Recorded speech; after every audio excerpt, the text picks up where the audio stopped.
All dear students, most welcome. आज हम सॉल्व करने जा रहे हैं RSM SSB JE diploma engineering students के लिए जो इवनिंग सेशन में 26 दिसंबर को पेपर हुआ उसका डिटेल सॉल्यूशन करेंगे। तो क्वेश्चन टेक्निकल पार्ट से स्टार्ट करते हैं। हमारे पास 41 है। Capital cost per megawatt is highest in. Option दिए हुए हैं hydro power plant, B option steam power plant, next diesel power plant and nuclear power plant. तो इसके बारे में हम डिस्कस कर रहे हैं। कैपिटल कॉस्ट का मतलब ये है कि किसी भी प्लांट को इस्टेब्लिश करने के लिए हमें कितनी कॉस्ट रिक्वायर्ड है।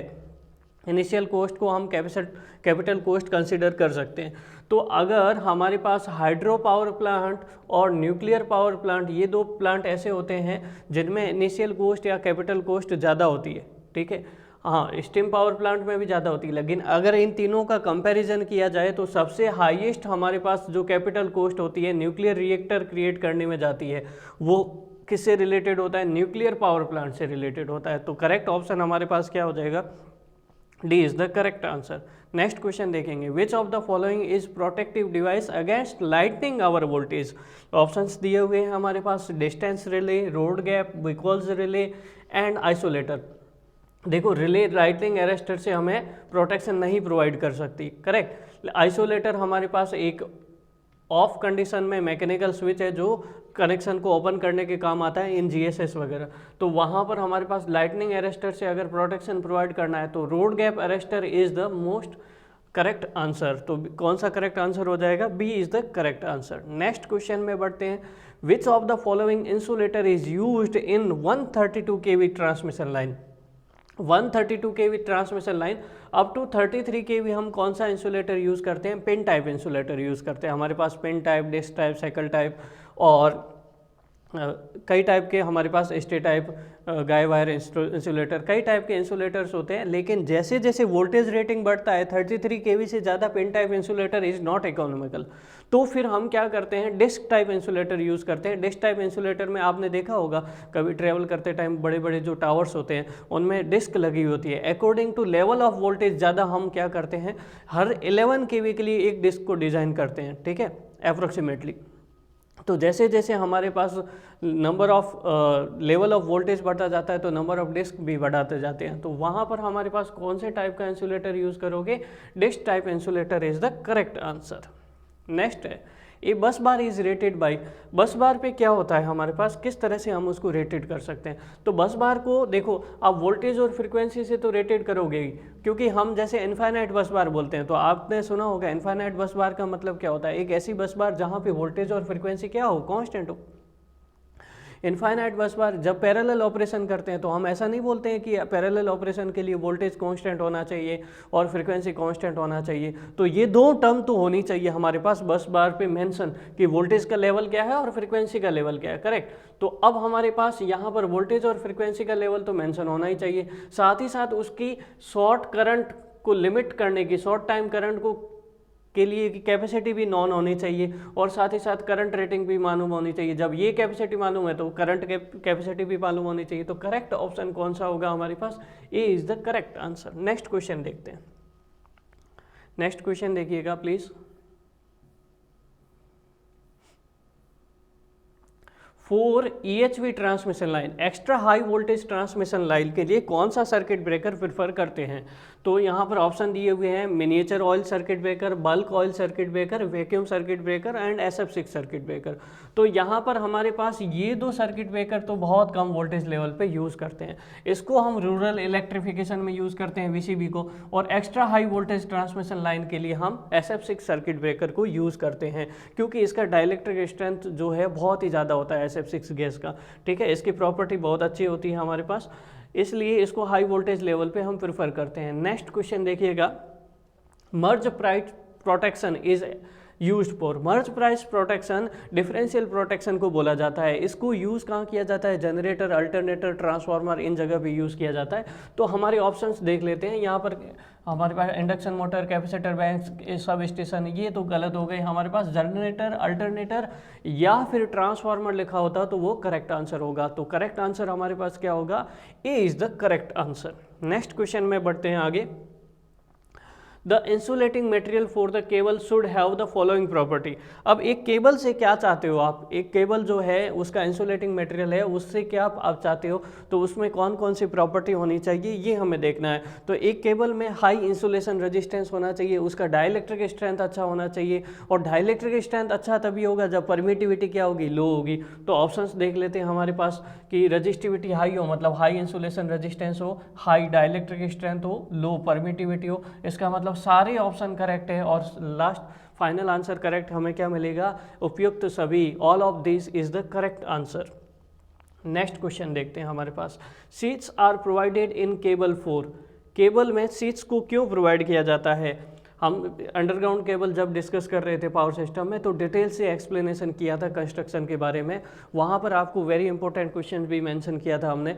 तो यहाँ पर देखते हैं ऑप्शंस क्या है हमारे पास। सीट्स को कैपेसिटेंस रिड्यूस करने के लिए नहीं, उसके लिए तो कैपेसिटेंस ग्रेडिंग मेथड हम यूज़ करते हैं, ग्रेडिंग करते हैं अलग से, है ना। डाइलेक्ट्रिक स्ट्रेंथ को कांस्टेंट अगर कई सारे तरीके यूज़ करते हैं, ठीक है। और provide strength to the conductors, ये भी नहीं होगा। प्रोवाइडिंग इंसुलेशन प्रोवाइड करना है तो आउटर लेयर वगैरह हम यूज़ करेंगे।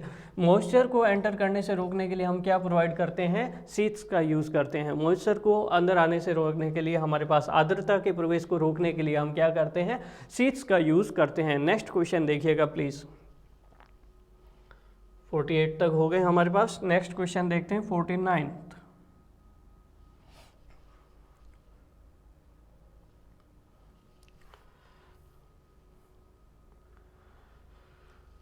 क्वेश्चन देखते हैं, for arc heating electrodes are made of. Arc heating के लिए इलेक्ट्रोड्स को किससे बनाया जाता है, ACSR कंडक्टर से। भाई साहब कंडक्टर से कहाँ बना रहे हो इलेक्ट्रोड, कॉपर से नहीं, एल्यूमिनियम से नहीं। यहाँ पर दो ऑप्शन अवेलेबल हो सकते हैं, या तो ग्रेफाइट से बनाओ या फिर कार्बन से बनाओ। अगर कार्बन से बनाते हैं तो हमारे पास डबल साइज का इलेक्ट्रोड बनेगा, लेकिन ग्रेफाइट से बनाओगे तो आधी साइज का बनेगा। तो यहाँ पर मोस्ट सूटेबल आंसर हमारे पास, कार्बन तो वैसे भी नहीं है, तो यहाँ पर करेक्ट आंसर क्या हो जाएगा, आर्क इलेक्ट्रोड के लिए, आर्क हीटिंग के लिए इलेक्ट्रोड जो है हम ग्रेफाइट मटेरियल से बनाते हैं। नेक्स्ट क्वेश्चन देखिए जरा प्लीज़, फॉर्मूला बेस या डायरेक्ट रिमेंबर के हिसाब से क्वेश्चन है। क्या बोला गया है, when T is the thickness of sheet है, उसकी थिकनेस T है आपके पास। The tip diameter for the spot welding is usually, ये क्या होता है, ये हमारे पास under root of T times होता है, ठीक है। तो इसको हम इस तरह से करेक्ट आंसर क्या मानेंगे, D is the correct answer क्या होगा, under root of T। Lumen per watt is the unit of, ये डायरेक्ट जो हमने क्लासेस में पढ़ाए हैं वहाँ से डायरेक्ट इजी क्वेश्चन पूछे गए हैं, थ्योरेटिकल क्वेश्चन है, ठीक है। तो आप यहाँ पर देखोगे कि अगर आपने टेस्ट सीरीज़ को अगर ढंग से दिया होगा या फिर प्रैक्टिस अच्छे से की होगी और अच्छा रिवीजन किया होगा तो आपको सारे क्वेश्चन यहाँ पर डायरेक्ट मिलेंगे। तो lumen per watt is the unit of सन है, luminous efficiency, light flux, luminous intensity और ब्राइटनेस। तो यहाँ पर हमारे पास एफिशिएंसी को पर वाट के रेस्पेक्ट में शो किया जाता है, तो करेक्ट आंसर क्या होगा हमारे पास, ल्यूमिनस एफिशिएंसी।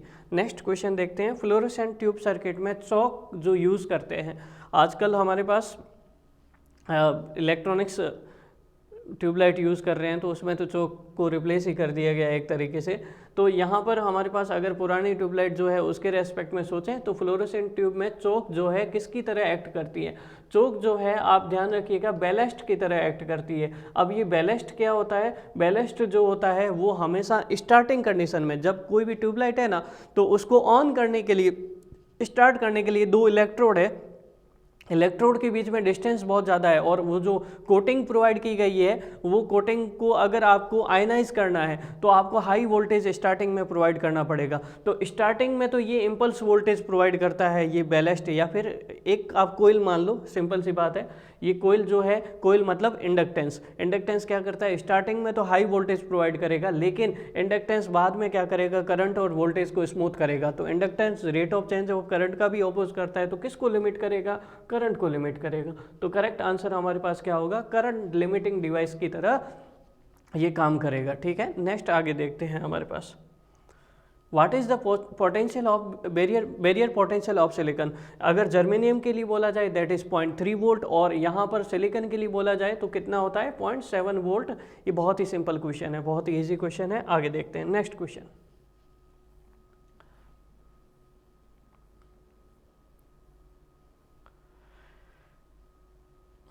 नेक्स्ट क्वेश्चन क्या दिया हुआ है, in order to improve the power factor which device should be connected to the power system. Options are inductor, inductor तो पावर फैक्टर इंप्रूवमेंट के लिए नहीं होता, चाहे शंट हो या सीरीज हो। अब पावर फैक्टर इंप्रूवमेंट के लिए या तो सीरीज कैपेसिटर यूज़ करो या शंट कैपेसिटर यूज़ करो। तो सीरीज कैपेसिटर तो लाइन की कैपेसिटी को इंप्रूव करने के लिए मोस्टली यूज़ किया जाता है। तो यहाँ पर हमारे पास पावर फैक्टर इंप्रूवमेंट के लिए यूजुअली क्या यूज़ करोगे, हमारे पास शंट कैपेसिटर। तो करेक्ट आंसर क्या होगा, C is the correct answer. आगे बढ़ते हैं next question. HRC fuses provides bat protection for. यहाँ पर देखो कई लोग यहाँ पर कंफ्यूज हो गए होंगे कि ओवरलोड सेलेक्ट किया जाए या शॉर्ट सर्किट सेलेक्ट किया जाए। तो ऑप्शंस क्या क्या है, short circuiting, overload condition, reverse current और ओपन सर्किटिंग। तो ये ओपन सर्किट वाला तो बेवकूफ़ी है, रिवर्स करंट वाला भी बेवकूफ़ी है। तो दो ऑप्शंस रह गए, ओवरलोड कंडीशन या शॉर्ट सर्किट कंडीशन। तो अगर आप देखोगे जो फ्यूज़ होता है, फ्यूज़ कैसे वर्क करता है, फ्यूज़ को अगर आप रेटेड करंट से ज़्यादा फ्लो होता है तो वो क्या होता है, मेल्टिंग हो जाता है, मेल्टिंग हो जाता है तो उसका सर्किट जो है ओपन हो जाता है, ऐसे ही वर्क करता है। तो हमारे पास जब मेल्टिंग होता है तो सर्किट ओपन हो जाता है। मेल्टिंग कब होता है, जब ओवरलोड कंडीशन बहुत ही ज़्यादा हो। ऐसे नहीं कि जैसे मान लीजिए 10 एम्पियर रेटेड करंट है तो 12-13 एम्पियर तक तो कुछ नहीं होगा। जब हमारे पास 15-16 एम्पियर, 17 एम्पियर, जब हमारे पास बहुत ज़्यादा रेटेड करंट होगी, लगभग 1.5 से टाइम से ज़्यादा, 1.5 गुना से ज़्यादा, तब जाके यहाँ पर मेल्टिंग होगा। ठीक है, क्योंकि एग्जैक्टली आप नहीं डिज़ाइन कर सकते। तो ओवरलोड कंडीशन को आप कंसीडर कर भी सकते हो, नहीं भी कर सकते हो, क्योंकि 1.5 एम्पियर तक तो मान लीजिए 10 एम्पियर है तो 15 एम्पियर तक तो कुछ भी नहीं हो रहा है। तो वहाँ पर हमारे पास ओवरलोड कंडीशन को नहीं कंसिडर कर सकते। लेकिन शॉर्ट सर्किट कंडीशन ऐसी कंडीशन है जहाँ पे हमारे पास इंस्टेंटली रेट ऑफ करंट जो है बहुत ज़्यादा बढ़ जाता है। तो वहाँ पर हमारे पास डायरेक्ट प्रोटेक्शन अप्लाई हो जाएगा। अगर आप इसका बुक में ढंग से अगर आपने इसका थ्योरी पढ़ा हो तो for the short circuit protection हम क्या प्रोवाइड करते हैं, HRC फ्यूज़ प्रोवाइड करते हैं। करेक्ट आंसर शॉर्ट सर्किटिंग रहेगा। अब आगे देखते हैं moisture content in the soil, the soil resistance. Moisture content आ जाए सॉइल में, जैसे आप अर्थिंग करते हैं तो आप क्या करते हैं, गड्ढा बनाते हैं, प्लेट डालते हैं, तो उसमें नमक वगैरह सब डालते हैं, कोयला भी डालते हैं, साथ ही साथ वहाँ पर मॉइस्चर भी मेंटेन करते हैं। मॉइस्चर इसलिए मेंटेन किया जाता है कि ताकि अर्थ रेजिस्टेंस क्या हो, कम से कम हो सके। तो यहाँ पर हमारे पास क्या ऑप्शन दिए हुए हैं, फर्स्ट इंक्रीज देन डिक्रीज नहीं, इंक्रीज नहीं, डिक्रीज और डज नॉट इफेक्ट। तो हम चाहते हैं कि हमारे पास रेजिस्टेंस जो है कम से कम रहे, तो decrease is the correct answer. ठीक है, आगे देखते हैं। How many earth connection are required for the motor frame as per IE rule 61। देखो ये क्वेश्चन तो जो हमारे पास पिछली बार जो RSM SSB का 1 महीने पहले पेपर हुआ उसमें भी ये क्वेश्चन था। ये क्वेश्चन था, डिग्री या डिप्लोमा किसी में था जरूर, वहाँ पर भी ये क्वेश्चन था और वहाँ पर भी यही बताया था। अगर आपने ढंग से पढ़ा हो तो 2 सेपरेट एंड डिस्टिंक्ट हमारे पास क्या अर्थ कनेक्शंस रिक्वायर्ड होते हैं। तो ये हमारे पास करेक्ट आंसर क्या हो जाएगा, सी इज़ द करेक्ट आंसर। वो भी IE रूल से रिलेटेड था। नेक्स्ट क्वेश्चन देखते हैं, 57 क्वेश्चन हो गए। आगे देखते हैं नेक्स्ट वाला हमारे पास क्या रहेगा।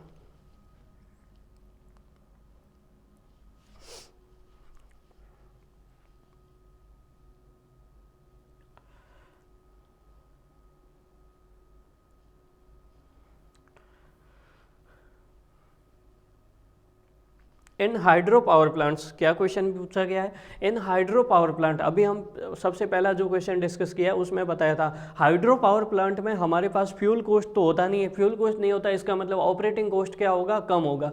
लेकिन हाइड्रो प्लांट को कंस्ट्रक्शन करने के लिए डैम वगैरह सब बनाना पड़ता है, उसका कैपिटल कॉस्ट, इनिशियल कॉस्ट बहुत ज़्यादा होता है। ठीक है, हाँ इतना ज़्यादा होता है, लेकिन न्यूक्लियर पावर प्लांट वाले से कम ही होगा। तो यहाँ पर हमारे पास ऑप्शंस क्या है, initial cost and operating cost दोनों लो है, भाई साहब भूल जाओ। ऑपरेटिंग कॉस्ट लो होगी ये बात तो पक्की है, क्योंकि फ्यूल का तो कोई खर्च ही नहीं है, पानी का कोई खर्च थोड़ी होगा, उसको तो आपको स्टोर करके रखना है। तो ऑपरेटिंग कॉस्ट तो यहाँ पर हमारे पास हाई है, ये भी ऑप्शन गलत हो गया, ये भी गलत हो गया। ऑपरेशन कॉस्ट क्या होनी चाहिए, लो होनी चाहिए, और इनिशियल कॉस्ट क्या है, हाई है। तो कौन सा करेक्ट आंसर हो जाएगा, B is the correct answer. ठीक है, तो आगे देखते हैं नेक्स्ट क्वेश्चन। हमारे पास कहने का मतलब ये है कि आरंभिक लागत जो है उच्च होगी और परिचालन लागत क्या होगी, हमारे पास कम होगी। लोड फैक्टर, सिंपल सा फॉर्मूला बेस्ड क्वेश्चन है। लोड फैक्टर को हम कैसे डिफाइन करते हैं? ऑप्शन दिया हुआ है maximum load upon installed capacity, average upon installed capacity, average upon maximum, maximum upon average. तो यहाँ पर हमारे पास कौन सा करेक्ट आंसर होगा? Average load upon maximum load is the correct answer. Next question की तरफ बढ़ते हैं हमारे पास।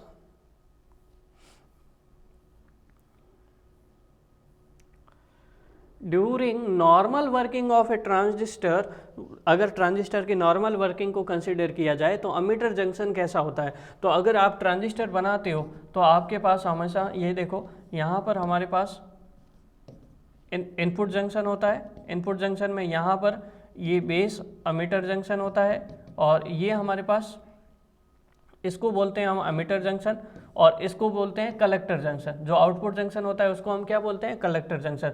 तो नॉर्मल वर्किंग में, मतलब बीजेटी को हम नॉर्मल वर्किंग में कहाँ यूज़ करते हैं? एक्टिव रीजन में। एक्टिव रीजन में मतलब एम्पलीफायर में।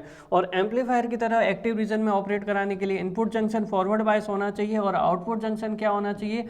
रिवर्स बायस होना चाहिए। तो यहाँ पर तो हमारे पास इनपुट जंक्शन मतलब एमिटर जंक्शन के बारे में पूछा है, तो वो क्या होना चाहिए हमारे पास? फॉरवर्ड बायस होना चाहिए। तो C is the correct answer. Next question देखते हैं। A JFET has high input impedance because of. अब FET को जब ऑपरेट कराते हैं तो FET के 3 टर्मिनल होते हैं हमारे पास। कौन कौन से होते हैं? Drain, source and gate. Drain, source and gate. FET में जब इसको एम्पलीफायर की तरह ऑपरेट कराना हो ना, तो BJT का उल्टा होता है। इसमें इनपुट जंक्शन को क्या करते हैं? रिवर्स बायस करते हैं, और आउटपुट जंक्शन को क्या करते हैं? फॉरवर्ड बायस करते हैं। उल्टा है, सेम BJT का जस्ट उल्टा FET एंड MOSFET में। तो जब कोई भी रिवर्स बायस चीज़ होती है तो उसका इम्पिडेंस क्या होता है? बहुत ही हाई होता है। तो यहाँ पर हमारे पास क्या पूछाया गया है? A FET has high input impedance because none of this. भूल जाओ भाई साहब। सेमीकंडक्टर मटेरियल से बना हुआ नहीं भाई साहब। Input junction forward bias reverse bias होता है, ये करेक्ट आंसर है। तो इनपुट जंक्शन इसका रिवर्स बायस होता है, उसकी वजह से इसका इनपुट इम्पिडेंस क्या होता है? बहुत हाई होता है। और आउटपुट इम्पिडेंस क्या होता है? लो होता है। करेक्ट। आगे देखिए जरा प्लीज। अगेन क्वेश्चन है, नेक्स्ट क्वेश्चन है, JFET हैज़ 3 टर्मिनल्स नेमली। अभी आप यहाँ से देख के बता सकते हो कौन कौन से टर्मिनल है। एमिटर, गेट, कलेक्टर नहीं। कैथोड, एनोड, ग्रिड नहीं। अमिटर, बेस, कलेक्टर नहीं। कौन कौन से हैं? Source, gate and drain. 3 terminal FET के हमारे पास होते हैं। Next question, leakage current of a PN junction diode is caused by. देखो ये बहुत ही कंफ्यूजिंग क्वेश्चन है। हम जानते हैं कि लीकेज करंट जो है किसी भी डिवाइस में माइनॉरिटी चार्ज कैरियर्स की वजह से आती है। तो माइनॉरिटी चार्ज कैरियर्स का तो कोई ऑप्शन ही नहीं है। यहाँ पर ऑप्शंस दिए हुए, मेजॉरिटी कैरियर नहीं भाई साहब, बैरियर पोटेंशियल नहीं भाई साहब।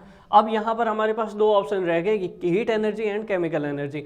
तो माइनॉरिटी चार्ज कैरियर्स करते क्या है रियलिटी में? माइनॉरिटी चार्ज कैरियर्स जो होते हैं हमारे पास, माइनॉरिटी चार्ज कैरियर्स के कारण क्या होता है?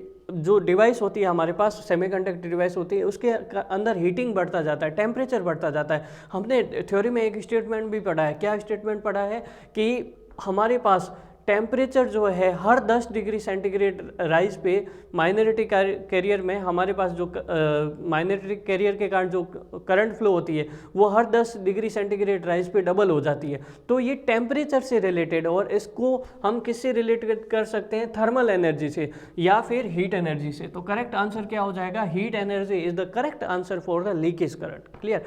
तो इसको इनडायरेक्टली पूछा गया है। माइनॉरिटी चार्ज कैरियर्स की जगह थर्मल एनर्जी बोल सकते हो, तापीय ऊर्जा, थर्मल एनर्जी है फिर, या हीट एनर्जी के कारण हमारे पास करेक्ट आंसर मिलेगा। यहाँ पर minority charge current, leakage current flow होगी, minority charge carriers due to heat energy. Next बढ़ते हैं आगे। हमारे पास नेक्स्ट क्वेश्चन क्या है? तो कितने क्वेश्चन हो गए कंप्लीट हमारे पास? 63, 64 की तरफ बढ़ रहे हैं हमारे पास।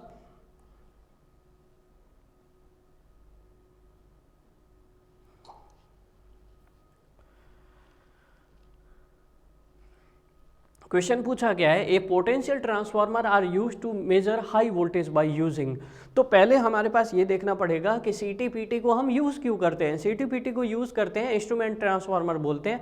एक तो हमारे पास अगर हाई वोल्टेज लाइन जा रही है, 132 kV की जा रही है, 220 kV की जा रही है, 100 किलो एम्पियर करंट जा रही है, तो ऐसा तो है नहीं कि वोल्ट मीटर लेके भाई साहब चढ़ो कि अब मेजर करो, वोल्ट मीटर लेके वहाँ पर खंबे पे तो चढ़ोगे नहीं कि अब मेजर कर ले, तो ऐसा तो होगा नहीं। और इस रेंज का वोल्ट मीटर भी नहीं बनेगा 100 100 किलो वोल्ट का, 220 किलो वोल्ट का, कि वोल्टेज मेजर करने के लिए, करंट मेजर करने के लिए। तो ये बेवकूफ़ी वाली बात है। तो फिर हम क्या करते हैं, वोल्टेज और करंट को क्या करते हैं, स्टेप डाउन कर देते हैं, कई गुना, 1000 गुना स्टेप डाउन कर देते हैं, और छोटा सा एक मीटर लगा देते हैं जिससे वोल्टेज और करंट मेजर हो जाए। तो हमें क्या करना पड़ेगा, हाई रेंज वोल्ट मीटर और अमीटर की तो ज़रूरत ही नहीं है, ठीक है। अब हमारे पास पीटी के लिए लो रेंज, सीटी के लिए हमें क्या चाहिए, लो रेंज का अमीटर चाहिए। करंट ट्रांसफार्मर के लिए क्या चाहिए, करंट मेजर करने के लिए लो रेंज का अमीटर चाहिए। पीटी के लिए, पोटेंशियल ट्रांसफार्मर के लिए हमें वोल्टेज मेजर करने के लिए लो रेंज का क्या चाहिए, वोल्ट मीटर चाहिए। तो करेक्ट आंसर हमारे पास क्या होगा, लो रेंज वोल्ट मीटर, ठीक है। आगे देखते हैं next question. Energy meter measures energy in, आपके देखा होगा कि घर में जो बिल आता है तो वो किस में आता है, यूनिट मेजर करते हो। यूनिट मतलब क्या होता है, हमारे पास एनर्जी हालांकि जूल में भी मेजर होती है लेकिन एनर्जी मीटर उसमें नहीं शो करता है, ठीक है। तो हमारे पास जूल नहीं होता है, वाट पावर होता है, किलोवाट भी पावर होता है। हमारे पास एनर्जी क्या होती है, power into time, that is hour होना चाहिए, और पावर, ठीक है। तो करेक्ट आंसर क्या हो जाएगा, kilowatt hour is the correct answer, D is the correct answer.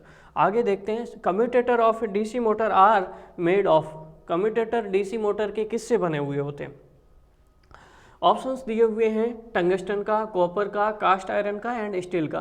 Commutator आपने देखा होगा, जो डीसी मोटर है उसकी शाफ्ट पे हमारे पास ये जो कम्यूटेटर लगा होता है, जो बना हुए होते हैं, उसमें आप देखोगे इस तरह के यहाँ पर सेगमेंट्स बने होते हैं।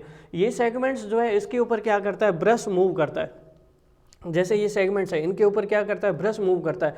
तो ब्रश मूव करता है तो फ्रिक्शन कम से कम हो, फ्रिक्शन के कारण ये डैमेज नहीं हो, तो इसलिए इसको किसका बना देते हैं, हार्ड ड्रॉन मटेरियल का बनाते हैं। अब हार्ड ड्रॉन मटेरियल का बनाना है लेकिन साथ में कंडक्टेंस भी होना चाहिए, मतलब कंडक्टर भी होना चाहिए, तो कॉपर या फिर एल्यूमिनियम। तो हार्ड ड्रॉन कौन सा यूज़ करोगे, कॉपर यूज़ करोगे। हार्ड सॉफ्ट नहीं बना सकते, सॉफ्ट के कारण वो क्या हो सकता है, खराब हो सकता है। तो यहाँ पर प्रॉपर्ली मेंशन होना चाहिए हार्ड ड्रॉन कॉपर, ठीक है। तो करेक्ट आंसर क्या हो जाएगा, copper is the correct answer, hard drawn copper. अगला क्वेश्चन देखिए जरा please. In DC motor the condition for maximum power is, ये भी हमारे पास थियोरेटिकली क्वेश्चन जो हमने स्टेटमेंट डिराइव किए हैं वहाँ से डायरेक्ट क्वेश्चन बन रहा है। तो ये मोस्ट इंपॉर्टेंट क्वेश्चन बनता है जब बैक ईएमएफ अप्लाइड वोल्टेज का हाफ होता है तब हमारे पास मैक्सिमम पावर की कंडीशन मिलती है। तो ई बी इक्वल टू क्या हो जाएगा, V/2। अगला क्वेश्चन न्यूमेरिकल बेस है, अगला क्वेश्चन न्यूमेरिकल बेस है, तो इसको हम सॉल्व करेंगे। क्या पूछा गया है, a the current drawn by a 120 volt DC motor of armature resistance 0.4 ohm and back EMF 112 volt। तो क्या क्या डेटा गिवन है, वोल्टेज गिवन है आपके पास 120 वोल्ट, बैक EMF दिया हुआ है आपके पास 112 वोल्ट, रेजिस्टेंस दिया हुआ है आर्मेचर 0.4 ओम। तो V इक्वल टू क्या होता है, EB प्लस IARA मोटर के लिए। तो हमें क्या पता करना है, आर्मेचर करंट पता करना है, V minus back EMF upon RA। तो क्या हो जाएगा 120 माइनस 112 दैट इज़ 8, रेजिस्टेंस कितना है 0.4, तो ये कितना हो जाएगा 80/4 दैट इज़ 20 एम्पियर। तो करेक्ट आंसर क्या हो जाएगा हमारे पास, 20 ampere is the correct answer. Next question देखते हैं।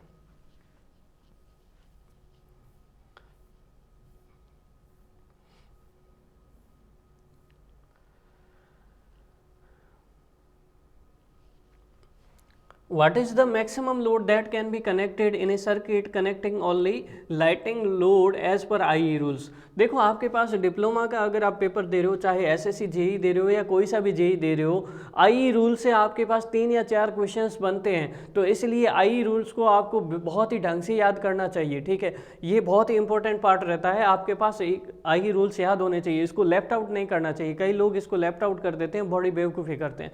तो यहाँ पर हमारे पास ऑप्शंस दिए हुए हैं 1000 वाट, 500 वाट, 750 वाट, 800 वाट। आई रूल के अकॉर्डिंग 800 वाट मैक्सिमम लोड कनेक्ट होना चाहिए, ठीक है, लाइटिंग लोड, ठीक है। आगे देखते हैं नेक्स्ट क्वेश्चन हमारे पास, what is the maximum allowable voltage that can be connected to a 240 volt 20 ampere single phase circuit feeding residential electric heater. अगर रेजिडेंशियल इलेक्ट्रिक हीटर है और उसकी रेटिंग 240 वोल्ट 20 एम्पियर है, तो ये भी हमारे पास सेंट्रल इलेक्ट्रिक जो कोड्स है उसके अकॉर्डिंग का ये क्वेश्चन दिया हुआ है, ठीक है। ये हमारे पास फॉर्मूला से आप निकाल सकते हो, लगभग निकाल सकते हो, है ना। लेकिन आप यहाँ पर हमारे पास कुछ स्टैंडर्ड डेटा है, उनको भी फॉलो करना चाहिए। तो स्टैंडर्ड डेटा हमारे पास क्या है, अगर 120 वोल्ट 20 एम्पियर होता तो हमारे पास 120 वोल्ट के लिए करेक्ट आंसर हो जाता 1920 वाट, लेकिन 240 वोल्ट पूछा है तो इसलिए करेक्ट आंसर क्या होगा, B is the correct answer. 3840 watt हमारे पास क्या होगा, इसके लिए करेक्ट आंसर होगा। इसको हम प्रूव भी कर सकते हैं। हमारे पास हीटर के लिए वैसे पावर फैक्टर कितना होता है, कॉस पाई हमारे पास यूनिटी होता है, तो पावर कितना होता है, वी आई कॉस पाई हमारे पास, ठीक है।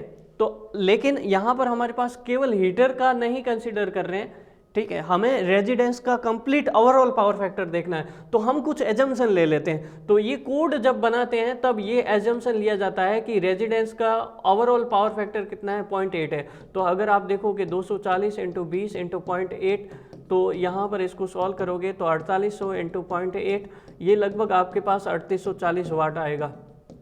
हम यहाँ पर हमें एज्यूम क्या करना पड़ता है, पावर फैक्टर को 0.8 एज्यूम करना पड़ता है। अगर हीटर के रेस्पेक्ट में देख रहे हो तो हीटर तो रेजिस्टिव पार्ट से बना होता है, उसका पावर फैक्टर यूनिट होगा सिंगल, हम उसके बारे में नहीं देख रहे, हम ओवरऑल रेजिडेंस के बारे में देख रहे हैं। तो ओवरऑल पावर फैक्टर कितना हम एज्यूम कर रहे हैं, 0.8, ठीक है। तो यहाँ पर 3840 वाट आएगा। आप इस तरह से कैलकुलेशन कर सकते हो, ठीक है। अगर 120 वोल्ट होता तो आपके पास कितना आ जाता, 1920 वाट आ जाता। तो आप ये ध्यान रखिएगा, डेटा इस तरह से कैलकुलेशन कर सकते हो। अगर याद नहीं रखे तो आप कैलकुलेशन ऐसे कर सकते हो। नेक्स्ट क्वेश्चन देखते हैं, what should be the height of roof pole. जो हमारे पास पोल होते हैं रूफ पोल, उनकी हाइट किससे कितनी होनी चाहिए, मोर देन 10 मीटर। भाई साहब क्या करोगे, 5 मीटर से कम हो सकती है, 3 मीटर से कम हो सकती है, मोर देन 3 मीटर नहीं। अब 3 मीटर से ज़्यादा कितनी होगी ये नहीं मेंशन है, 3 मीटर से लगभग कम होती है। रूफ पोल जो होते हैं उनकी हमारे पास हाइट 3 मीटर से कम होती है। करेक्ट आंसर क्या रहेगा, सी रहेगा। अब देखते हैं belt conveyor offers. Belt conveyor क्या ऑफर करता है, ऑप्शन दिए हुए हैं, high starting torque, zero starting torque, low starting torque, medium starting torque. पहले तो ये सोचो बेल्ट कन्वेयर कहाँ यूज़ होता है। बेल्ट कन्वेयर आपने जैसे मान लो कभी ट्रेनिंग करने गए हो थर्मल पावर प्लांट में, तो वहाँ पर थर्मल पावर प्लांट में अगर कोयला लेके जाते हैं तो बेल्ट कन्वेयर के ऊपर ले जाते हैं, या फिर कभी भी हैवी लोड जो होता है वो किसके ऊपर आता है, इंडस्ट्री में भी जाओगे तो बेल्ट कन्वेयर के ऊपर जो है हैवी लोड आता है। तो वहाँ पर हमें क्या चाहिए होता है, हाई स्टार्टिंग टॉर्क चाहिए होता है। भाई ये भारी चीज़ को ले जाना है ना, तो टॉर्क क्या होना चाहिए, हाई होना चाहिए। तो उसके लिए हमारे पास करेक्ट ऑप्शन क्या हो जाएगा, high starting torque, A is the correct answer. Next question देखते हैं, 72 हो गए, आगे देखते हैं 73 से।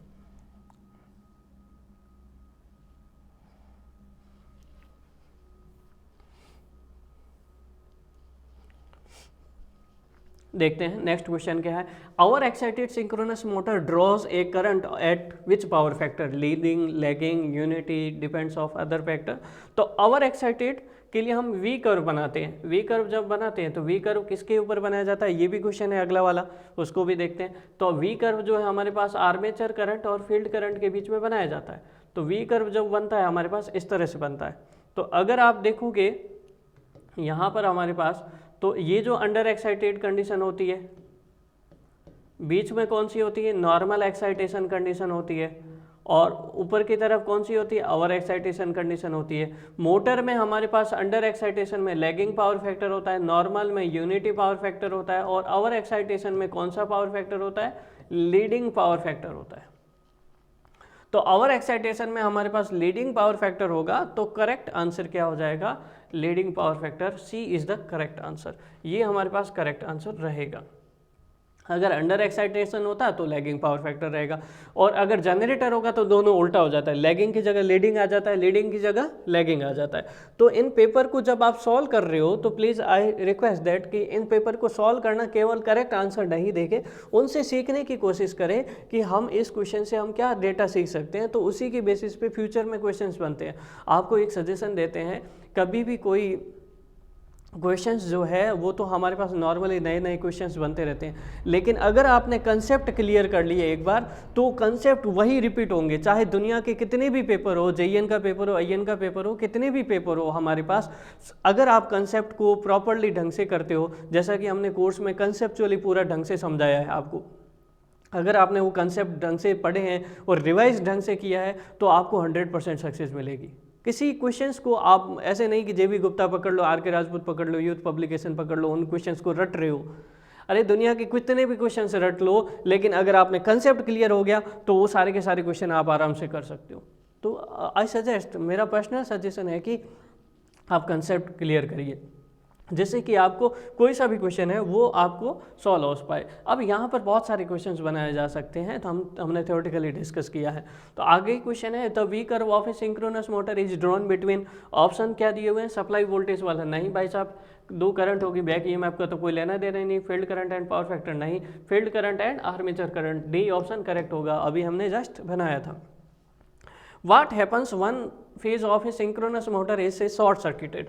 देखो ये क्वेश्चन जो है ना कंट्रोवर्शियल हो सकता है, इसके लिए आप अप्लाई कर सकते हो कि ऐसा क्वेश्चन में प्रॉपरली मेंशन नहीं किया गया कि ये नहीं बताया कि सिंक्रोनस मोटर चल रही है कि नहीं चल रही है इन द रनिंग कंडीशन और इन द स्टार्टिंग कंडीशन। हालांकि हम तो क्या मानेंगे, ये मानेंगे कि मोटर जो है ना पहले से शॉर्ट सर्किट है, उसको स्टार्ट कर रहे हो तो मोटर, यहाँ पर आंसर क्या होंगे, देखो यहाँ पर आंसर पहले आपको समझा देते हैं कि अगर स्टार्टिंग कंडीशन मानते हो और एक फेज आपस में क्या हो गया, शॉर्ट हो गया, दो फेज मिलके एक फेज हो गए, तो अब तो टू फेज हो गया, और टू फेज हो गया तो जब आप मोटर को थ्री फेज बैलेंस सप्लाई देते हो और एक दो फेज आपस में टच हो गए, शॉर्ट हो गए, तो उसमें क्या होगा, हमारे पास रोटेटिंग मैग्नेटिक फील्ड ही नहीं डेवलप होगा। रोटेटिंग मैग्नेटिक फील्ड नहीं डेवलप होगा तो मोटर तो कभी स्टार्ट ही नहीं होगी। मोटर को स्टार्ट करने के लिए क्या चाहिए, चाहे थ्री फेज इंडक्शन मोटर हो या सिंक्रोनस मोटर हो, उसको रोटेट करने के लिए रोटेटिंग मैग्नेटिक फील्ड चाहिए। तो सीधी सी बात है, अगर मोटर स्टार्ट ही नहीं है, पहले से शॉर्ट सर्किट कंडीशन में है, तो motor will not start. Correct answer क्या होगा, मोटर विल नॉट स्टार्ट। ठीक है, हमारे हिसाब से तो यही करेक्ट आंसर होगा और यही होना चाहिए। लेकिन अगर यहाँ पे ऐसा मेंशन होता कि synchronous motor is short circuited in the running condition में होती, तो जब एक बार रोटेटिंग मैग्नेटिक फील्ड प्रोड्यूस हो जाता है तो उसके बाद वो कोई भी मोटर चलती रहती है, चाहे शॉर्ट सर्किट हो कुछ भी हो, मोटर चलती रहेगी। लेकिन मोटर चलेगी और साथ ही साथ ओवरलोड कंडीशन होगी, ज़्यादा करंट कैरी करेगी, लो स्पीड पे चलेगी। एक बात, अगर शॉर्ट सर्किट हो गया, लो स्पीड पे चलेगी, ज़्यादा करंट करेगी, ज़्यादा करंट कैरी करेगी तो हीट होगी तो वो खुद भी बर्न हो सकती है, डैमेज हो सकती है। तो मोटर गेट हीटेड हो सकता है, मोटर डैमेज हो सकती है, बर्न हो सकती है। मोटर विल रन नॉर्मली तो कभी रन ही नहीं करेगी, लो स्पीड पे रन करेगी, ये बात तो ठीक है। तो यहाँ पर अगर रनिंग ऑप्शन होता, रनिंग कंडीशन होता, तो ये सी और डी भी करेक्ट हो जाते। ठीक है, लेकिन इसलिए हम यहाँ पर केवल एक ही सेलेक्ट करना है, तो स्टार्टिंग कंडीशन मान रहे हैं, मोटर विल नॉट स्टार्ट। आगे देखते हैं नेक्स्ट पार्ट। हाँ, आप RSMSSB को ऐसा बोल सकते हो कि please mention the question properly. ठीक है, ऐसा बोल सकते हो। अगला क्वेश्चन देखिए, a domestic energy meter disc move slowly even when the main switch is off. तो कुछ तो अब ऐसी बातें हो गई हैं जो बहुत पुरानी हो गई है, अब डिजिटल एनर्जी मीटर यूज़ होते हैं। कहाँ हमारे पास डिस्क वाले मीटर जो पुराने होते थे वो नहीं यूज़ होते हैं। तो जब हमारे पास क्या होता था, घर की सारी लाइटें भी बंद है, फिर भी जो है ना, जो डिस्क आपने देखी होगी, अगर पुराने मीटर देखे होंगे तो डिस्क घूमती रहती थी। डिस्क क्यों घूमती रहती थी, क्योंकि इंटरनल कुछ ना कुछ मैग्नेटिक फील्ड था, तो वो घूमती रहती थी लो लेवल पे भी।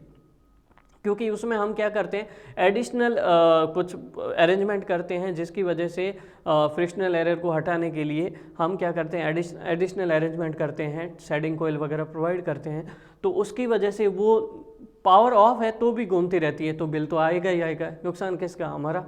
ठीक है, तो वो जो एरर होती है उसको हम कौन सी एरर बोलते हैं, क्रिप एरर बोलते हैं, क्रिपिंग एरर बोलते हैं। ठीक है, भले लोड नहीं है फिर भी घूम रही है, तो ये बात तो गलत ही है। अगला क्वेश्चन देखते हैं, द वाट मीटर रीडिंग। तो इसको हम न्यूमेरिकल बेस पे हिसाब से करते हैं, देखते हैं। द वाट मीटर रीडिंग क्या दिया हुआ है, the watt meter reading by 2 watt meter method of power measurement are given W1 and W2. Watt meter reading gives the reading after reversing the connection of its current coil. What is the power factor of load. तो power factor पता करना है, उसके लिए हमें क्या formula पता होना चाहिए। W1 हमारे पास कितना दिया हुआ है, 100 किलोवाट। W2 कितना दिया हुआ है, 50 किलोवाट।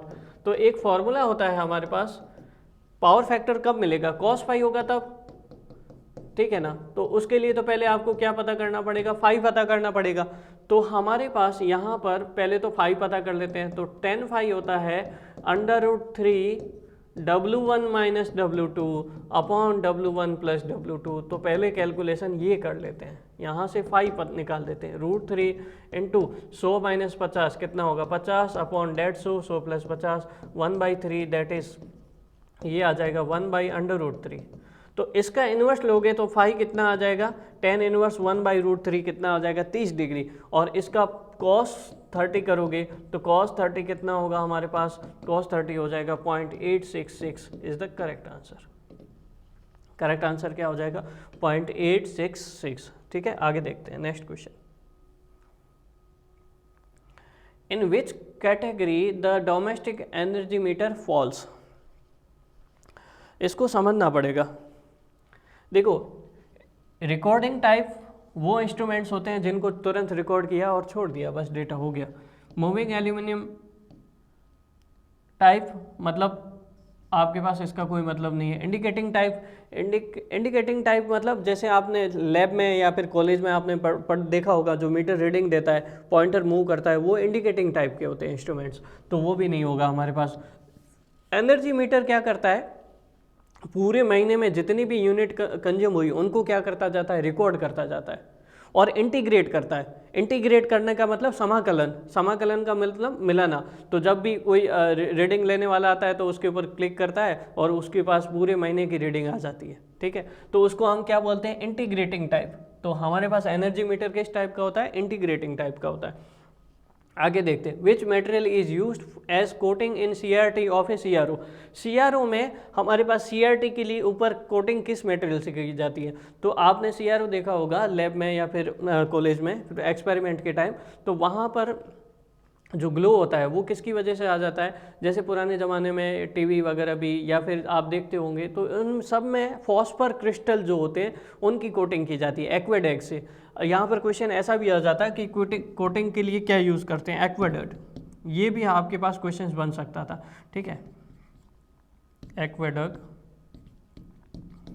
ठीक है, ये किससे, इसमें क्या यूज़ किया जाता है, फॉस्फर क्रिस्टल, जिससे हम कोटिंग करते हैं। फॉस्फर क्रिस्टल से हम क्या करते हैं, कोटिंग करते हैं। तो यहाँ पर हमारे पास कोटिंग के लिए कौन सा मटेरियल यूज होगा, कार्बन नहीं, सल्फर नहीं, सिलिकॉन नहीं, कौन सा होगा, phosphorus. Correct answer is the phosphorus. 79 question हो गए, आगे बढ़ते हैं। क्वेश्चन नंबर 80 की तरफ जाते हैं।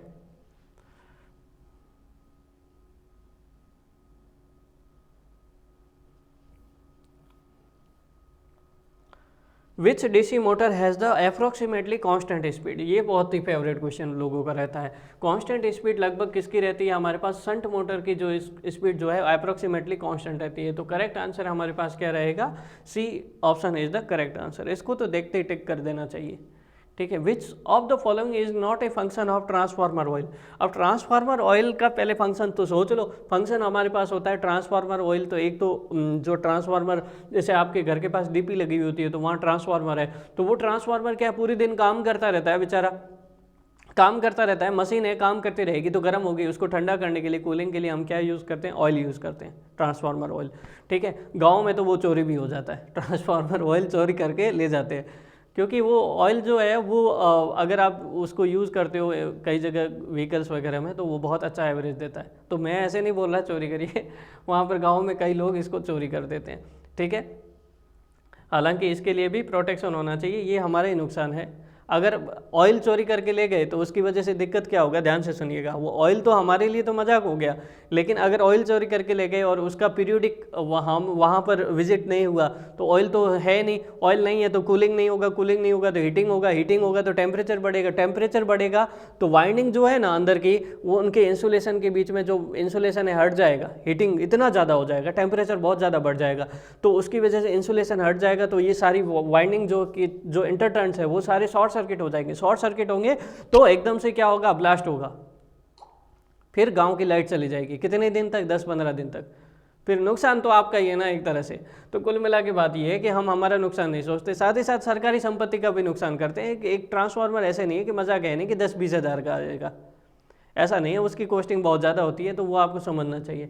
कुल मिला के बात ये, हम क्वेश्चन की बात करेंगे यहाँ पर, विच of the following is not a function of transformer oil. Cooling provide करता है, साथ ही साथ इंसुलेशन भी प्रोवाइड करता है। तो इंसुलेशन भी नहीं रहा जब ट्रांसफार्मर को चोरी कर लिया, तो हमारे पास प्राइमरी कोयल को, ऐसा तो है नहीं कि भेदभाव करेगा, प्राइमरी कोयल को भी कूल करेगा, सेकेंडरी कोयल को भी कोयल करेगा, और यहाँ पर हमारे पास इंसुलेशन भी प्रोवाइड करेगा। सही बात है। तो नॉट फंक्शन पूछा है तो इंडक्टिव कपलिंग नहीं प्रोवाइड करेगा हमारे पास, ठीक है। तो हमारे पास कौन सा करेक्ट आंसर हो जाएगा, ए करेक्ट आंसर होगा। Open circuit test, short circuit test transformer में करते हैं हम। Open circuit test iron losses या कोर लॉसेस को पता करने के लिए करते हैं, और शॉर्ट सर्किट टेस्ट हम कॉपर लॉसेस को पता करने के लिए करते हैं। तो यहाँ पर आयरन लॉसेस कौन कौन से हैं, एडी करंट अकेला तो है नहीं, हिस्टेरिसिस अकेला तो है नहीं, हमारे पास कॉपर लॉस पता नहीं करते, हिस्टेरिसिस और एडी करंट दोनों पता करते हैं, मतलब आयरन लॉसेस। डी ऑप्शन क्या हो जाएगा हमारे पास, करेक्ट आंसर हो जाएगा। आगे देखते हैं, full load copper losses in case of copper losses in case of transformer is 1600 watt. Full load पे मतलब लेवल, जब फुल लोड मतलब x इक्वल टू 1 है, तो आपके पास कॉपर लॉसेस दिए हुए हैं, फुल लोड कॉपर लॉसेस कितना दिया हुआ है, 1600 वाट, ये दिया हुआ है। अब आपको पूछा है कि what will be the level of copper loss at half load. Half load का मतलब x कितना हो गया, 1/2। तो कॉपर लॉसेस का फॉर्मूला हमेशा ध्यान रखो, ये इंपॉर्टेंट क्वेश्चन है। ये होता है लेवल ऑफ लोड का square into full load copper losses. तो ये होगा हाफ का स्क्वायर इनटू 1600, तो कितना हो जाएगा 1/4 इंटू 1600, कितना आ जाएगा 400 वाट। कितना आ जाएगा 400 वाट इज द करेक्ट आंसर। तो करेक्ट आंसर क्या हो जाएगा हमारे पास, A is the correct answer. बहुत इजी क्वेश्चन है, इजी क्वेश्चन नहीं है, याद रखने का आएगा, ये हर एक एग्जाम में लगभग पूछा जाता है, ठीक है। ये फॉर्मूला बेस्ड क्वेश्चन है। आगे देखते हैं next question.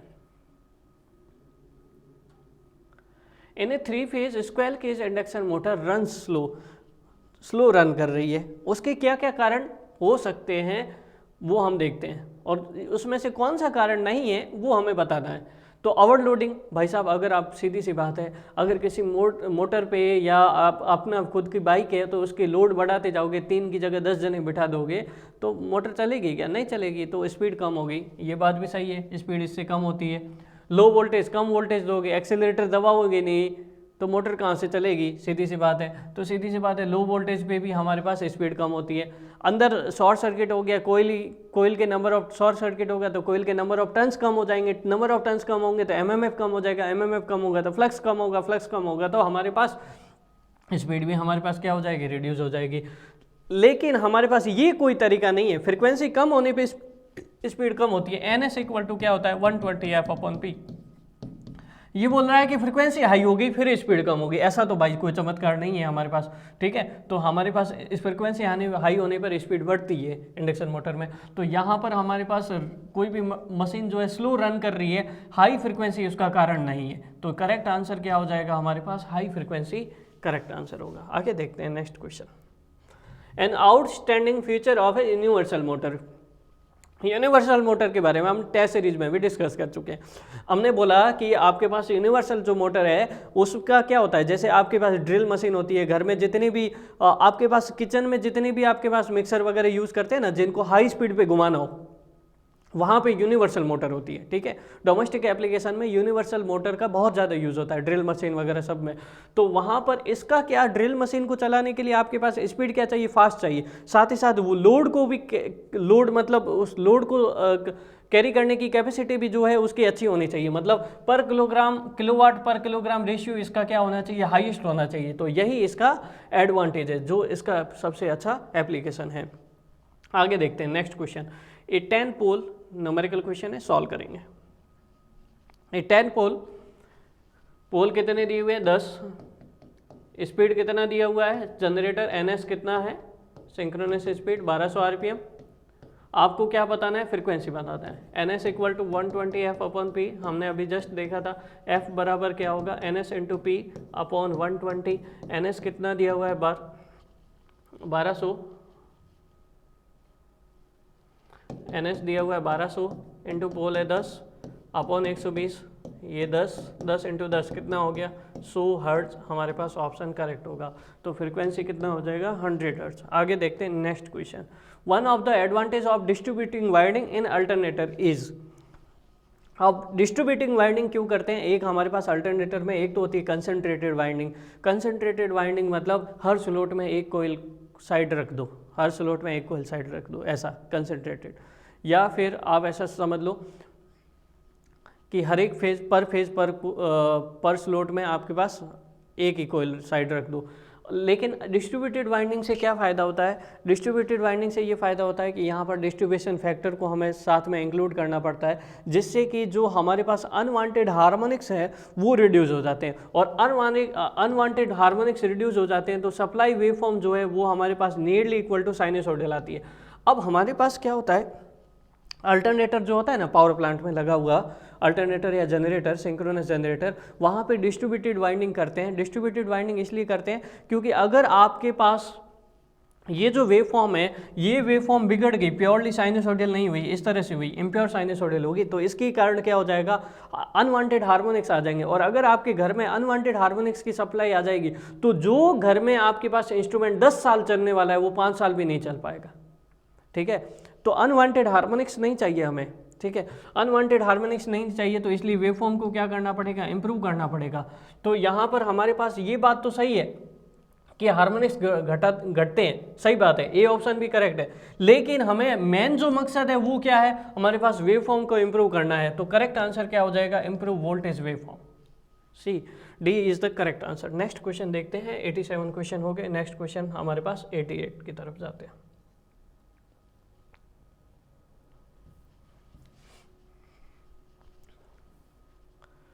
In a series RLC circuit, which of the following is the condition for electric resonance? Resonance RLC series circuit में हमारे पास क्या resonance condition होती है, R, X, L, XC। तो सीरीज रेजोनेंस कंडीशन में एक्सएल और XC क्या हो जाते हैं, इक्वल हो जाते हैं और शॉर्ट सर्किट हो जाता है। तो हमारे पास सीरीज रेजोनेंस कंडीशन में क्या एक कंडीशन रहती है, एक्सएल बराबर एक्सी, इमेजिनरी पार्ट को हम क्या कर देते हैं, जीरो कर देते हैं, तब हमारे पास क्या कंडीशन आती है, एक्सएल बराबर एक्सी। तो कौन सा करेक्ट आंसर हो जाएगा, सी इज द करेक्ट आंसर। आगे देखते हैं next question. The real power taken by the 3 phase load is. देखो जब हम इसको 3 फेज पावर के लिए सर्किट में डिस्कस कर रहे थे तब भी ये फार्मूला हमने डिस्कस किया है, और पावर सिस्टम में भी ये फार्मूला डिस्कस किया है कि यहाँ पर कंफ्यूजन हो जाता है। कई बार बुक में 3VI cos π लिखा होता है, कई बार √3VI cos π लिखा होता है, तो हम तो चलने देते हैं गाड़ी, कोई मतलब ही नहीं समझते कि क्या हो रहा है। तो हमें ये ध्यान देना है भाई साहब, पावर जो है ना, अगर आपके पास लाइन क्वांटिटी है, VL और IL का मतलब क्या है, line quantity, line voltage and line current into cos π, तो होता है √3। अब चाहे डेल्टा हो या स्टार हो, अगर मान लो स्टार है, स्टार में अगर आपको फेज की फॉर्म में लिखना है तो लाइन वोल्टेज कितना होता है, √3 टाइम्स ऑफ फेज वोल्टेज। अगर डेल्टा है तो लाइन करंट कितनी होती है, √3 टाइम्स ऑफ फेज करंट। तो अगर आपको इसको फेज क्वांटिटी में चेंज करना है, तो जैसे मान लीजिए स्टार कनेक्शन है, तो VL को क्या लिखोगे, √3 टाइम्स ऑफ फेज करंट, और स्टार में IL इक्वल टू क्या होता है, I फेज cos π। तो फेज करंट और लाइन करंट स्टार में सेम होती है, √3 इंटू √3 क्या होता है, 3 V phase I phase cos π। तो आप हमेशा ध्यान रखिए, ये सिंगल फेज की पावर है, V phase into I phase into cos π।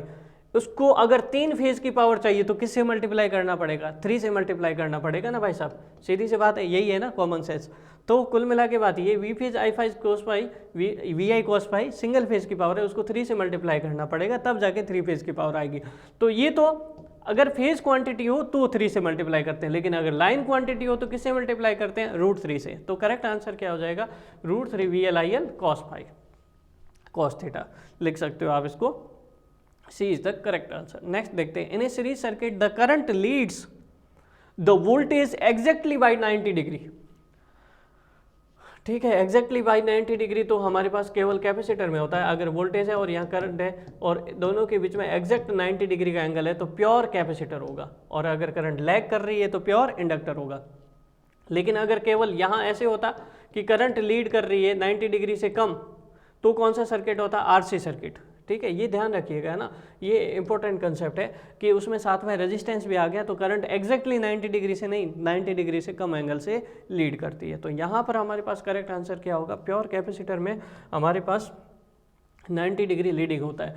आगे देखो next question, in resonance A parallel RLC circuit will have, resonance में पैरेलल आरएलसी सर्किट में, it is most conceptual question, बहुत ही कंसेप्चुअल क्वेश्चन है। Parallel RLC circuit में, parallel RLC circuit में हमारे पास क्या रहता है, high value of pure resistance, low value of pure resistance, highest impedance, minimum impedance. इसको समझिए आप जरा, जैसे मान लीजिए आप ये आर एल, ये वाला अगर हम पैरेलल रेजोनेंस सर्किट कंसिडर करेंगे ना, एक होता है हमारे पास आर एल सी, तीनों पैरेलल रेजोनेंस में 3 कंडीशन होती है, 3 केस होते हैं। तो हम सेकंड वाला केस कंसिडर कर लेते हैं। जब आप इसको सॉल्व करोगे ना, तो हमारे पास क्या होता है, कोई भी इंपीडेंस होता है उसमें क्या होता है, एक रियल पार्ट होता है प्लस जे इमेजिनरी पार्ट होता है। तो रेजोनेंस कंडीशन में हमारा टारगेट क्या होता है, प्योर रजिस्टिव नहीं बनाना सर्किट, प्योर रियल पार्ट बनाना। रियल पार्ट क्या होना चाहिए, रहना चाहिए, इमेजिनरी पार्ट क्या रहना चाहिए, 0 रहना चाहिए। जब इसको सॉल्व करोगे तो लगभग कुछ ऐसा बचता है, आर अपॉन, ये एग्जैक्टली याद नहीं है मुझे, R upon R square plus XL square, और इमेजिनरी पार्ट क्या हो जाता है, 0 हो जाता है।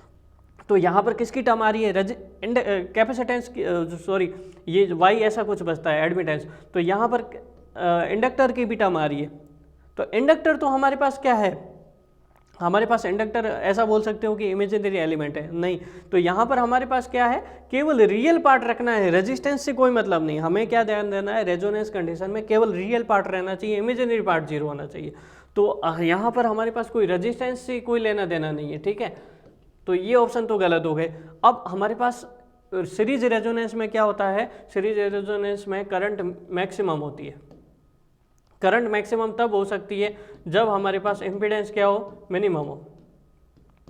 लेकिन एंटी रेजोनेंस या पैरेलल रेजोनेंस में क्या होता है, करंट मिनिमम होती है। यहाँ पे करंट मिनिमम हो सकती है। तो करंट मिनिमम तभी होगी जब इम्पीडेंस क्या होगा, मैक्सिमम होगा।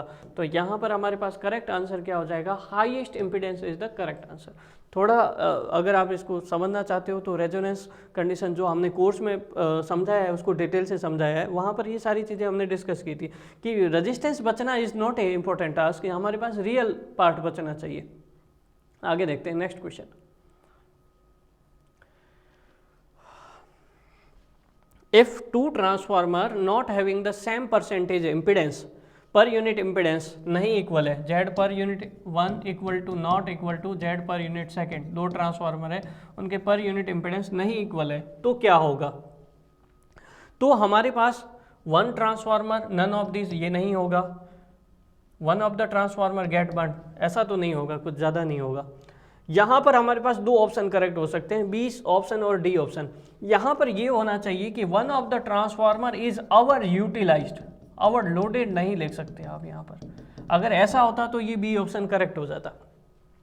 ये बात पक्की है कि अगर Z per unit not equal to Z per unit 2, तो हमारे पास एक ट्रांसफार्मर ओवर यूटिलाइज होगा, एक अंडर यूटिलाइज होगा, ठीक है। लेकिन Z per unit equal to Z per unit 2 क्यों करते हैं, क्योंकि ताकि हमारे पास जो शेयरिंग हो, लोड की शेयरिंग, वो किसके अकॉर्डिंग हो, प्रोपोर्शनल टू द रेटिंग। इसका मतलब समझिए कि जैसे मान लीजिए एक 200 MVA का ट्रांसफार्मर अल्टरनेटर है या फिर ट्रांसफार्मर है, 200 MVA का ट्रांसफार्मर है, एक 100 MVA का ट्रांसफार्मर है। तो आपको अगर नॉर्मल वे में पूछा जाए कि ज़्यादा लोड किसको दोगे, 200 MVA वाले को दोगे, तो हमारे पास उसके लिए क्या होना चाहिए, Z per unit equal to Z per, first और सेकंड दोनों क्या होने चाहिए, परसेंटेज इम्पीडेंस इक्वल होने चाहिए। तो लोड हमें किसके अकॉर्डिंग देना है, रेटिंग के अकॉर्डिंग। 200 MVA वाले को ज़्यादा लोड देंगे, 100 MVA वाले को कम देंगे, ठीक है। अगर ऐसा नहीं होगा तो लोड शेयरिंग जो है वो proportional to their KV rating नहीं हो पाएगा। तो यहाँ पर हमारे पास करेक्ट आंसर क्या रहेगा, D is the correct answer. Next आगे बढ़ते हैं। 2 primary parts of a 3 phase induction motor, simple सी बात है, स्टेटर और रोटर के बगैर काम चलना नहीं है। तो करेक्ट आंसर क्या होगा हमारे पास, बी। ये थोड़ा सा न्यूमेरिकल पार्ट का क्वेश्चन है, देखते हैं क्या है। A change of 5% supply voltage of an induction motor will change the torque approximately. Torque को कितना चेंज करेगा, देखो टॉर्क जो है वो directly proportional to voltage square होता है। आप तो पहले सिंपली ये सोचो, तो फर्स्ट कंडीशन में मान लो टॉर्क था V0 स्क्वायर, ठीक है, फर्स्ट कंडीशन में। सेकंड कंडीशन में क्या हो गया, वोल्टेज जो है वो कितना बढ़ गया, 5% चेंज हुआ। मतलब आप उसका क्या कर दो, 5% एक्स्ट्रा ले लो, 1.05 V0, मतलब अगर 100 वोल्ट है तो उसकी बजाय आप कितना ले लो, 105 वोल्ट ले लो, ऐसा लिख सकते हो। जैसे मान लीजिए पहली कंडीशन में 100 वोल्ट है, ठीक है, दूसरी कंडीशन में वोल्टेज कितना हो गया, 5% बढ़ गया, तो कितना हो गया, 105 वोल्ट हो गया, ठीक है, दूसरी कंडीशन में। तो आपके पास T2 इक्वल टू कितना होगा, 105 स्क्वायर। अगर आप पहली और दूसरी कंडीशन का, दूसरी अपॉन फर्स्ट कंडीशन का रेशियो लोगे तो क्या होगा, T2 बराबर 105 अपॉन 100 का स्क्वायर, इसको सॉल्व करोगे तो ये आ जाएगा 1.1025। तो सेकेंड टॉर्क कितना होगा, 1.1025। इसका मतलब ये हो गया कि ये लगभग 1.10 मतलब एक्स्ट्रा कितना आया, 10 मतलब 10% टॉर्क जो है वो चेंज हो जाएगा। तो करेक्ट आंसर क्या हो जाएगा, हमारे पास 10% चेंज होगा। किसमें, हमारे पास अगर 5% सप्लाई वोल्टेज चेंज होता है तो 10% टॉर्क में चेंज होगा, ठीक है। आगे देखते हैं नेक्स्ट क्वेश्चन, 94 क्वेश्चन हो गए, आगे बढ़ते हैं नेक्स्ट हमारे पास 95।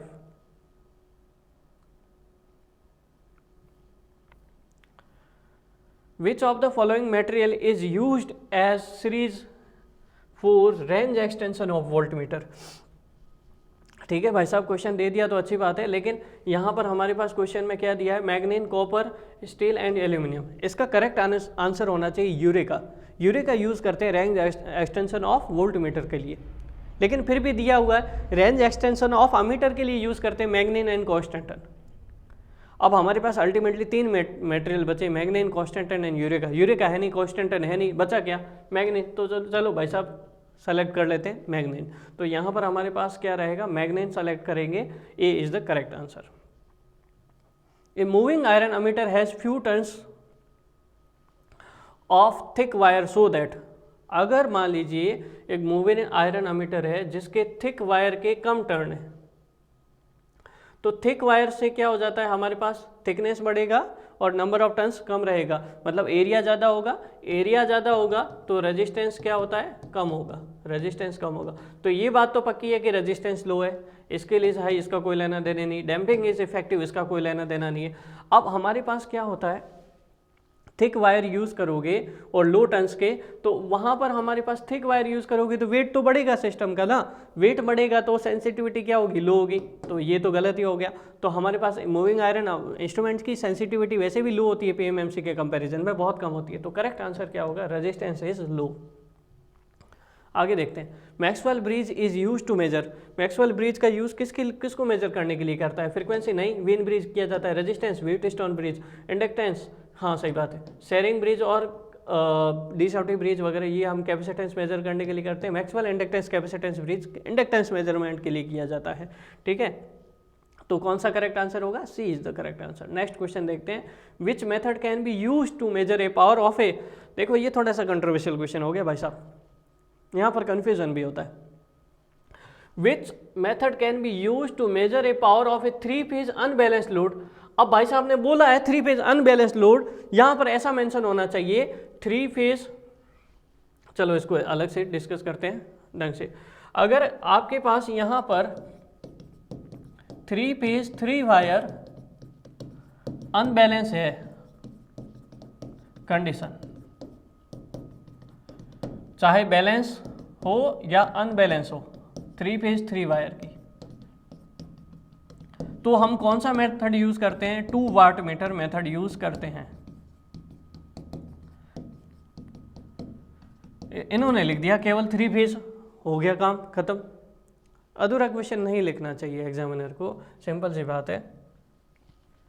अगर 3 फेज 4 वायर है, मतलब न्यूट्रल भी एक्स्ट्रा आ जाता है। जैसे मान लीजिए ये हमारे पास 3 फेज है, उसमें साथ में क्या आ जाता है, न्यूट्रल भी आ जाता है, ठीक है। 3 फेज 4 वायर हैं और प्लस अनबैलेंस कंडीशन और है, तो मेजर करने के लिए हमारे पास कौन सा मेथड यूज करेंगे, 3 वाट मीटर मेथड। कौन सा मेथड यूज करेंगे, 3 वाट मीटर मेथड। तो पहली बात तो ये कंट्रोवर्शियल क्वेश्चन इसलिए हुआ क्योंकि यहाँ पर प्रॉपर्ली मेंशन नहीं है कि 3 फेज है, लेकिन 3 फेज 3 वायर मेथड सिस्टम है या 3 फेज 4 वायर सिस्टम है, न्यूट्रल का प्रोविजन है या नहीं है वो तो बताओ भाई साहब, ऐसे थोड़ी चलेगा। तो न्यूट्रल का प्रोविजन है तो इसलिए तो 3 वाट मीटर यूज़ करेंगे, नहीं है तो 2 वाट मीटर। तो हम तो ये एज्यूम कर लेते हैं कि न्यूट्रल है ही नहीं, ठीक है। तो हमारे पास करेक्ट आंसर क्या हो जाएगा 2 वाट मीटर। लेकिन आप इसके लिए अगर अप्लाई करना चाहते हो RSM SSB के लिए अगर आप कंट्रोवर्शियल के रेस्पेक्ट में, तो आप अप्लाई कर सकते हो, ठीक है। Question must be properly mention. आगे देखते हैं next question. Which of the following is the unit of specific resistance. Specific resistance की यूनिट क्या होगी? तो स्पेसिफिक रेजिस्टेंस क्या होता है? रेजिस्टिविटी। इसकी यूनिट अगर आपको याद नहीं हो तो कोई बात नहीं, आप इधर देख लीजिए, यहाँ से आप निकाल सकते हो। R इजिकल टू क्या होता है? रो L बाई ए। रो क्या होता है? RA बाई एल, ठीक है ना। R की यूनिट क्या है? ओम। एरिया की मीटर स्क्वायर, और लेंथ की मीटर। मीटर से मीटर क्या कट गया, पीछे क्या बचा? Ohm metre. तो स्पेसिफिक रेजिस्टिविटी या स्पेसिफिक रेजिस्टेंस की यूनिट हमारे पास क्या होती है? ओम मीटर। तो यहाँ पर करेक्ट आंसर क्या हो गया? C. C is the correct answer. आगे देखते हैं। The property of magnetic material which oppose the establish of flux. Resistance किसका अपोज करता है? इलेक्ट्रिक सर्किट में करंट के फ्लो का अपोज करता है, और फ्लक्स के फ्लो का अपोज कौन करता है? रेजिस्टेंस के करस्पॉन्डिंग मैग्नेटिक सर्किट में होता है रिलेक्टेंस। तो यहाँ पर ऑप्शन क्या दी हुई है? परमेबिलिटी बेचारी नहीं अपोज करती, फ्लक्स खुद का थोड़ी अपोज करेगा। MMF नहीं, रिलेक्टेंस जो है वो हमारे पास क्या होगा? करेक्ट आंसर होगा। Which of the following is true for the parallel connection of a resistor? Voltage parallel connection, मान लो दो रेजिस्टेंस है R1 और R2, ठीक है। तो यहां पर हमारे पास वोल्टेज अप्लाई किया, तो पैरेलल में वोल्टेज क्या रहता है? सेम रहता है। तो डिफरेंट, हर ब्रांच में डिफरेंट वोल्टेज नहीं होगा। ये भी जरूरी नहीं कि पैरेलल में जो करंट जा रही है वो सेम है, ये भी जरूरी नहीं है। हाँ, अब बचा पावर के पास, पावर के बारे में। तो total power is equal to power in any branch. इसमें अलग पावर लॉस होगा, इसमें अलग पावर लॉस होगा। टोटल पावर क्या हो जाएगी? P1 plus P2। तो हमारे पास करेक्ट आंसर क्या होगा? Total power is equal to the sum of individual branch power. हर एक ब्रांच की पावर को अलग अलग मिलाओगे तो ये एनर्जी कंजर्वेशन लॉ होता है या पावर कंजर्वेशन लॉ होता है। सर्किट में जितना भी अलग अलग पावर है सबका समेशन जो होगा टोटल पावर होगा, ठीक है। आगे देखते हैं next question. A capacitor that store A charge of 0.5 coulomb. Q कितना है? 0.5 एट 10 वोल्ट। वोल्टेज कितना है? 10 volt. The value of capacitance of a capacitor. Q equal to C V होता है, तो C बराबर क्या होगा? Q by we. Q कितना है हमारे पास? 0.5 अपॉन 10, दैट इज कितना आ जाएगा? 0.05 फेराड। तो करेक्ट आंसर हमारे पास क्या होगा? 0.05 फेराड। सिंपल सा फॉर्मूला है, Q equal to C V. हाँ, हो सकता है आपने जल्दबाजी में कैलकुलेशन मिस्टेक की हो, तो प्लीज़ थोड़ा ध्यान रखिए, ठीक है। एग्जाम में थोड़ा प्रेशर की वजह से कैलकुलेशन मिस्टेक हो जाती है, बट ये बहुत ईजी फॉर्मूला है। आगे देखते हैं नेक्स्ट क्वेश्चन। 102 हो गए, आगे देखते हैं 103।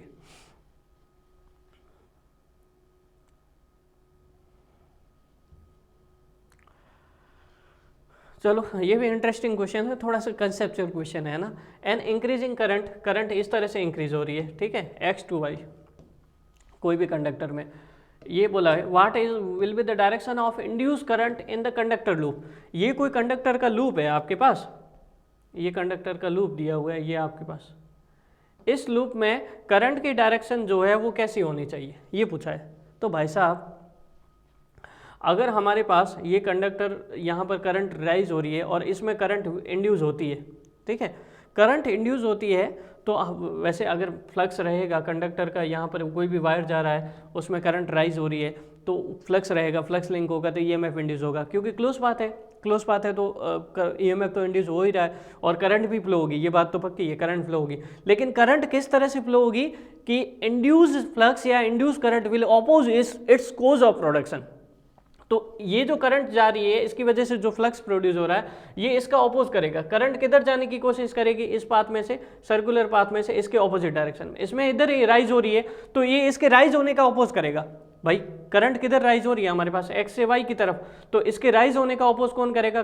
सर्कुलर लूप में, तो इसकी करंट किधर फ्लो होगी? इस तरफ, इसके ऑपोजिट डायरेक्शन में। तो यहाँ पर हमारे पास कैसा वेरिएशन आएगा? Clockwise rotation. तो कैसा आएगा? करेक्ट सी ऑप्शन होगा, ठीक है। आप इसको ऐसे भी समझ सकते हैं कि हमारे पास ये कोई करंट इधर बढ़ रही थी, उसका अपोज करना है तो आपको किधर जाना पड़ेगा? ऑपोजिट डायरेक्शन में। मतलब कैसा जाना पड़ेगा? क्लॉकवाइज जाना पड़ेगा। सिंपल सी बात है, कंसेप्चुअल है क्वेश्चन थोड़ा सा। आगे देखते हैं next question. The unit of magnetic reluctance is. Machine में सबसे इंपॉर्टेंट चीज़ डिस्कस करते हैं रिलक्टेंस। रिलक्टेंस जब हम डिस्कस करते हैं तो वहाँ पर हमारे पास रिलक्टेंस के लिए सबसे इंपॉर्टेंट फार्मूला जो हमारे पास, जैसे I = V/R होता है हमारे पास ओम्स लॉ सर्किट के लिए, तो मैग्नेटिक सर्किट के लिए सबसे इंपॉर्टेंट फार्मूला होता है φ = mmf/रिलक्टेंस। ये फार्मूला आपको आना चाहिए मशीन्स को सीखने के लिए। मशीन्स में बेसिक्स में हमने ये सारा डिस्कस किया। फर्स्ट हमारे पास बेसिक्स से बहुत सारे क्वेश्चंस बने मशीन के बेसिक्स से। यहाँ पर आपको टेस्ट में लगभग 7-8 मशीन के बेसिक्स के क्वेश्चंस मिल जाएंगे आराम से। वो 2 घंटे का जो हमारे कोर्स का स्टार्टिंग वीडियो है वहाँ से आपको आराम से यहाँ पर 7-8 क्वेश्चन मिलेंगे। अब हमें यहाँ क्या पूछा है, मैग्नेटिक रिलक्टेंस का यूनिट पूछा है, तो F/φ। F क्या होता है, N × I/φ। फाई का यूनिट होता है वेबर, और ये हो गया टर्न, और ये हो गया एम्पियर। तो यूनिट क्या हो गया, एम्पियर टर्न अपॉन वेबर। ऐसी कोई यूनिट है क्या, देख लेते हैं। Ampere turn upon weber, A is the correct answer. आगे देखते हैं, ए करेक्ट आंसर हो गया। थोड़ा ये कैलकुलेशन बेस्ड क्वेश्चन है, करेंगे। For the current, electrical circuit का बेसिक का पार्ट ये डिस्कस किया था हमने, एवरेज और आरएमएस वैल्यू करंट निकालने का। तो ये हम आरएमएस और एवरेज कैसे निकाले, देखो हमें पहले एवरेज वैल्यू क्या होती है, एवरेज वैल्यू होता है area under the curve from 0 to पाई। हम क्या करेंगे, कोई भी एक पार्ट लेंगे, एक तो ये एरिया पता होना चाहिए हमें, एक दूसरा ये एरिया पता होना चाहिए, ठीक है। एरिया कौन से टाइम के लिए एवरेज वैल्यू आपको निकालनी है, कहाँ से कहाँ तक के लिए, 0 से 2 पाई। तो जो भी टोटल टाइम हो उसका हम क्या करते हैं, डिवाइड करते हैं 1/2 पाई। एरिया क्या क्या है, देखो पहले भाग का एरिया क्या होगा, इस भाग का 1 × 2 पाई, लंबाई इंटू चौड़ाई ना, ऐसा एरिया लेते हैं ना, 1 × 2 पाई, प्लस ऊपर जो ट्रायंगल है उसकी हाइट कितनी है, 1 से 2 के बीच में 1 एम्पियर, और विड्थ कितनी है 2 पाई। तो इसका एरिया कितना होगा, ये हाइट है 1 और विड्थ है 2 पाई, तो इसका क्या होगा, ½ इंटू लंबाई इंटू ऊंचाई, ये विड्थ इंटू ऊंचाई, 1 × 2 पाई। तो ये कितना हो जाएगा, पाई प्लस 2 पाई कितना हो जाएगा, 3 पाई। 3 पाई, पाई से पाई कट गया, 3/2 कितना आ गया, 1.5 एम्पियर। करेक्ट आंसर क्या होगा हमारे पास, 1.5 एम्पियर। ठीक है, यहाँ पर 1.5 एम्पियर हमारे पास करेक्ट आंसर होगा। आगे देखते हैं next question please. Average current के ऐसे हमने बहुत सारे क्वेश्चन कराए थे, अगर आपको याद हो तो इसी तरीके से आप एरिया निकालो और टोटल टाइम का क्या कर दो, डिवाइड कर दो। कभी भी एवरेज निकालना हो, टोटल एरिया किसी भी एक साइकिल का, एक साइकिल के पास का टोटल एरिया निकाल दो और टोटल टाइम जो भी है 2 पाई का डिवाइड कर दिया। ठीक है, आगे नेक्स्ट क्वेश्चन देखते हैं हमारे पास क्या पूछा गया है। आरएमएस वैल्यू निकालनी है, ये भी बेसिक का ही पार्ट है हमारे पास। आरएमएस वैल्यू क्या होती है, अगर आपके पास ऐसा कुछ मेंशन है Im cos ωt + phi, तो आरएमएस वैल्यू जो होती है, आरएमएस वैल्यू होती है हमारे पास √of I0² प्लस Im/√2 का स्क्वायर। इस तरह से हम करते हैं। तो हमारे पास यहाँ पर I0 कितना है, कंपैरिजन करोगे तो 10 एम्पियर, 10 का स्क्वायर प्लस 5/√2। ये AC की आरएमएस वैल्यू क्या होती है, 5/Vm/√2 या Im/√2। तो 5/√2 का स्क्वायर क्या हो जाएगा, 100 प्लस 125/112.5। इसको सॉल्व करोगे, इसका अंडर रूट करोगे, 10.60 एम्पियर आएगा। तो करेक्ट आंसर क्या हो जाएगा, 10.6 एम्पियर। ठीक है, आगे देखते हैं नेक्स्ट क्वेश्चन। ये कुछ ज़्यादा ही कंसेप्चुअल क्वेश्चन आ गया है ना, डिग्री में आना चाहिए था लेकिन यहाँ पर दे दिया। बहुत ही कंसेप्चुअल क्वेश्चन है। क्या है, when switch is closed in given figure then current at time t = 0, ये पूछा है आपको। तो देखो आप समझो, ऐसे दिया हुआ है, केस फर्स्ट दिया हुआ है जब स्विच क्लोज था। क्या था, स्विच क्लोज था, 12 वोल्ट है इधर, इधर R 200 ओम है, स्विच क्लोज है और कैपेसिटर है, ये दिया हुआ है कितना, 5 माइक्रोफैराड। ठीक है, तो आप देखो कभी भी यहाँ पर इसको समझते हैं, डिटेल से समझते हैं। ताकि आपको फ्यूचर में प्रॉब्लम नहीं आए। अब देखो ज़रा ध्यान से, कभी भी ये ट्रांजिएंट एनालिसिस का क्वेश्चन है। ट्रांजिएंट एनालिसिस में हम सबसे पहले क्या करते हैं, टी लेस देन जीरो के लिए इनिशियल कंडीशन निकालते हैं और फिर टी इक्वल टू जीरो पे हम यूज़ करते हैं। तो आपको क्या करना है, आपको केस फर्स्ट किसके लिए करना है, टी लेस देन जीरो के लिए करना है। तो टी लेस देन जीरो में कैपेसिटर ने कितना वोल्टेज स्टोर किया होगा, ये देखना है आपको। कैपेसिटर ने कितना वोल्टेज स्टोर किया होगा। तो ये बोल रहा है कि स्विच को कब क्लोज किया हमने, स्विच को क्लोज किया हमने t इक्वल टू जीरो पे। तो इसका मतलब ये t लेस देन जीरो पे क्या था, स्विच ओपन था। ये स्विच क्या था, ओपन था। ये स्विच ओपन था हमारे पास t लेस देन जीरो पे। तो जब स्विच ओपन था t लेस देन जीरो पे, तो इसका मतलब कोई करंट फ्लो हुई होगी, नहीं हुई होगी। कोई कैपेसिटर ने चार्ज स्टोर किया होगा, नहीं हुआ होगा। कोई जो करंट नहीं फ्लो होगा तो चार्ज कहाँ से स्टोर करेगा ये भाई साहब। तो चार्ज नहीं स्टोर किया होगा, इसका मतलब इनिशियल वोल्टेज कितना होगा कैपेसिटर का, जीरो हो जाएगा।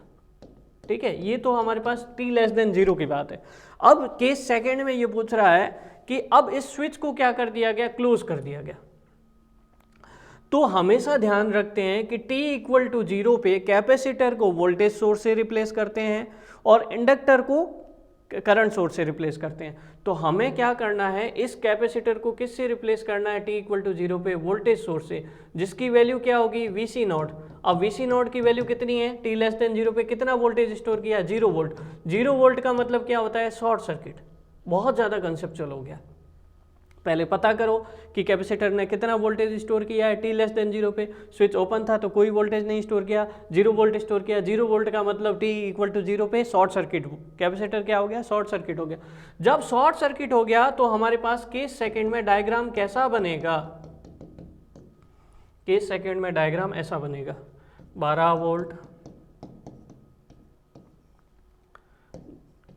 200 ओम, कैपेसिटर भाई साहब short circuit, switch close, current कितनी होगी, करंट होगी 12/200, कितना हो जाएगा 6/100.06 एम्पियर, दैट इज उसको हम बोल सकते हैं 60 मिली एम्पियर। ये करेक्ट आंसर होगा। बहुत बढ़िया, 60 मिली एम्पियर। ठीक है, जिसने भी इस क्वेश्चन को सॉल्व किया है बहुत बढ़िया। ठीक है, नहीं तो नेक्स्ट याद रखिए कैसे सॉल्व करते हैं, नेक्स्ट एग्जाम के लिए आप ध्यान रखिए। ठीक है, आगे देखते हैं नेक्स्ट क्वेश्चन। कितने क्वेश्चन हो गए, 107। आगे देखते हैं नेक्स्ट क्वेश्चन।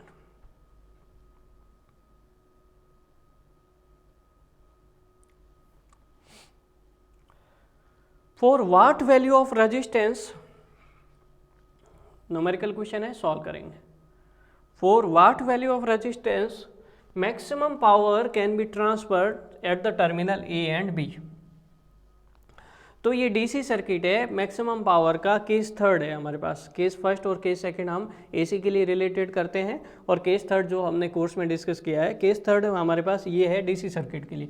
तो डीसी सर्किट के लिए ये 10 वोल्ट का सोर्स है हमारे पास। अगर आपको यहाँ पे मैक्सिमम पावर पहुँचानी है तो यहाँ पे RL कितना लगाए ये पूछा है। तो RL बराबर क्या होना चाहिए, RTH होना चाहिए। तो हम क्या कैलकुलेट करेंगे, RTH कैलकुलेट करेंगे। तो RTH कैसे कैलकुलेट करते हैं, RTH इस तरह से कैलकुलेट करते हैं। ये हमारे पास वोल्टेज सोर्स को क्या कर देते हैं, शॉर्ट कर देते हैं। शॉर्ट सर्किट के पैरेलल में कितना है, 3 ओम, तो उसकी वैल्यू भी कितनी हो जाएगी, 0। शॉर्ट सर्किट के पैरेलल में जो भी होता है उसकी वैल्यू कितनी हो जाती है, 0। पीछे कितना बचा, 6 ओम, ये 6 ओम बचा। अब टर्मिनल ए और बी के बीच में कितना रेजिस्टेंस आएगा, RTH बराबर केवल 6 ओम ही रह गया। तो इसका मतलब ये है कि मैक्सिमम पावर ट्रांसफर के लिए डीसी सर्किट हो तो लोड रेजिस्टेंस को RTH के बराबर रखते हैं और RTH कितना आ गया, 6 ओम आ गया। तो करेक्ट आंसर क्या होगा, 6 ओम। आगे देखते हैं। सर्किट का बेसिक्स का पहला लेक्चर जो नेटवर्क रीड्रो टेक्निक हमने सीखा है, थर्ड लेक्चर नेटवर्क रीड्रो टेक्निक में यही ऐसा क्वेश्चन हमने किया था सेम, और वही क्वेश्चन आपके एग्जाम में पूछा गया है यहाँ पर। नेटवर्क रीड्रो टेक्निक से इसको हम कैसे सॉल्व करते हैं डिटेल से समझते हैं। अगर आपने नहीं सीखी हो तो आप अभी सीख सकते हैं। तो देखिए ज़रा प्लीज़, ये लगता ऐसा है कि ये बहुत सारे शॉर्ट सर्किट हो गए, हम कैसे सॉल्व करें, इसको आराम से देखो, आपको समझ में आ जाएगा। ये सर्किट है, ये बनाया हुआ, ठीक है, ये प्लस माइनस 2 वोल्ट है, ठीक है। उसके बाद यहाँ पर शॉर्ट किया इन्होंने और यहाँ पर ये शॉर्ट किया, ठीक है। ये 3 ओम के रेजिस्टेंस है। अब नेटवर्क रेडियो टेक्निक क्या होती है वो सीखते हैं। ये तो हमने डायग्राम बना लिया। नेटवर्क रेडियो टेक्निक में हम क्या करते हैं कि हम टर्मिनल लेते हैं, हम इसको क्या मानते हैं, ए मानते हैं। तो इधर भी कौन सा आएगा, ए आ जाएगा। जितने भी नोड हैं उनके हम क्या कर देते हैं, A B C D show कर देते हैं। यहाँ पे हमारे पास ए है तो ये भी शॉर्ट होके यहाँ पर ए आया। तो यहाँ पे अगर हमने बी माना तो यहाँ पर भी शॉर्ट होके क्या आ जाएगा, बी आ जाएगा। ओवरऑल हमारे पास 2 ही टर्मिनल बचे, ए और बी। एक बनाया हमने ए, एक बनाया बी। इधर क्या है बी और इधर क्या है ए। ए और बी के बीच में ए पे क्या है प्लस और बी पे क्या है माइनस। तो ए और बी पे नेटवर्क रेडियो टेक्निक यही होती है, किसी भी टिपिकल सर्किट को सिंपल करना। जितने भी नेटवर्क में नोड टर्म में पॉइंट आ जाए सबको शो कर दो। ए और बी के बीच में क्या कनेक्टेड हो गया, प्लस माइनस 2 वोल्ट, ठीक है। और देखो, और देखोगे हमारे पास यहाँ पर, तो हमारे पास इस ए और बी के बीच में क्या कनेक्टेड है, 3 ओम। इस ए और बी के बीच में और क्या कनेक्टेड है, 3 ओम। इस ए और बी के बीच में हमारे पास और क्या कनेक्टेड है, 3 ओम। ये सारे इस अरेंजमेंट में आ गए। अब देखो वो सर्किट हमारे पास इस तरह से सिंपल हो गया। तो हमारे पास ये 3 ओम के 3 रेजिस्टेंस पैरेलल में हो गए। इक्विवेलेंट रेजिस्टेंस क्या होता है, अगर सेम वैल्यू के n रेजिस्टेंस पैरेलल में कनेक्टेड आते हैं तो R/n। 3 ओम के 3 रेजिस्टेंस पैरेलल में कनेक्टेड है तो इक्विवेलेंट वैल्यू कितना हो गया, 1 ओम। तो यहाँ से सर्किट सिंपल हो गया, 2 वोल्ट और रेजिस्टेंस कितना आ गया, 1 ओम। करंट कितना जाएगा, 2/1 कितना होगा, 2 एम्पियर। करेक्ट आंसर क्या हो जाएगा, 2 ampere is the correct answer. Very good, किसी ने ये सही किया है तो बहुत ही बढ़िया। ये होती है नेटवर्क रेडियो टेक्निक, तो जिससे हमें पॉइंट डिफाइन करते हैं और उसको सॉल्व कर लेते हैं तो फटाफट हो जाता है हमारे पास, ठीक है। आगे देखते हैं next question. Value of current, यहाँ पर देखिए ये तो हमारे पास KCL है, incoming current equal to outgoing current, यहाँ से पता कर सकते हो आप। तो यहाँ पर आपके पास ये आउटगोइंग है, ये भी आउटगोइंग है, ये इनकमिंग है, ये आउटगोइंग है और ये आउटगोइंग है।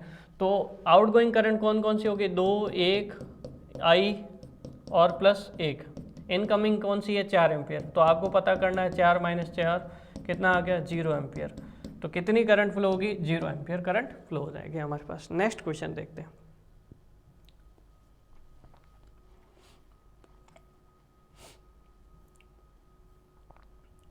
Direction of induce EMF can be find out.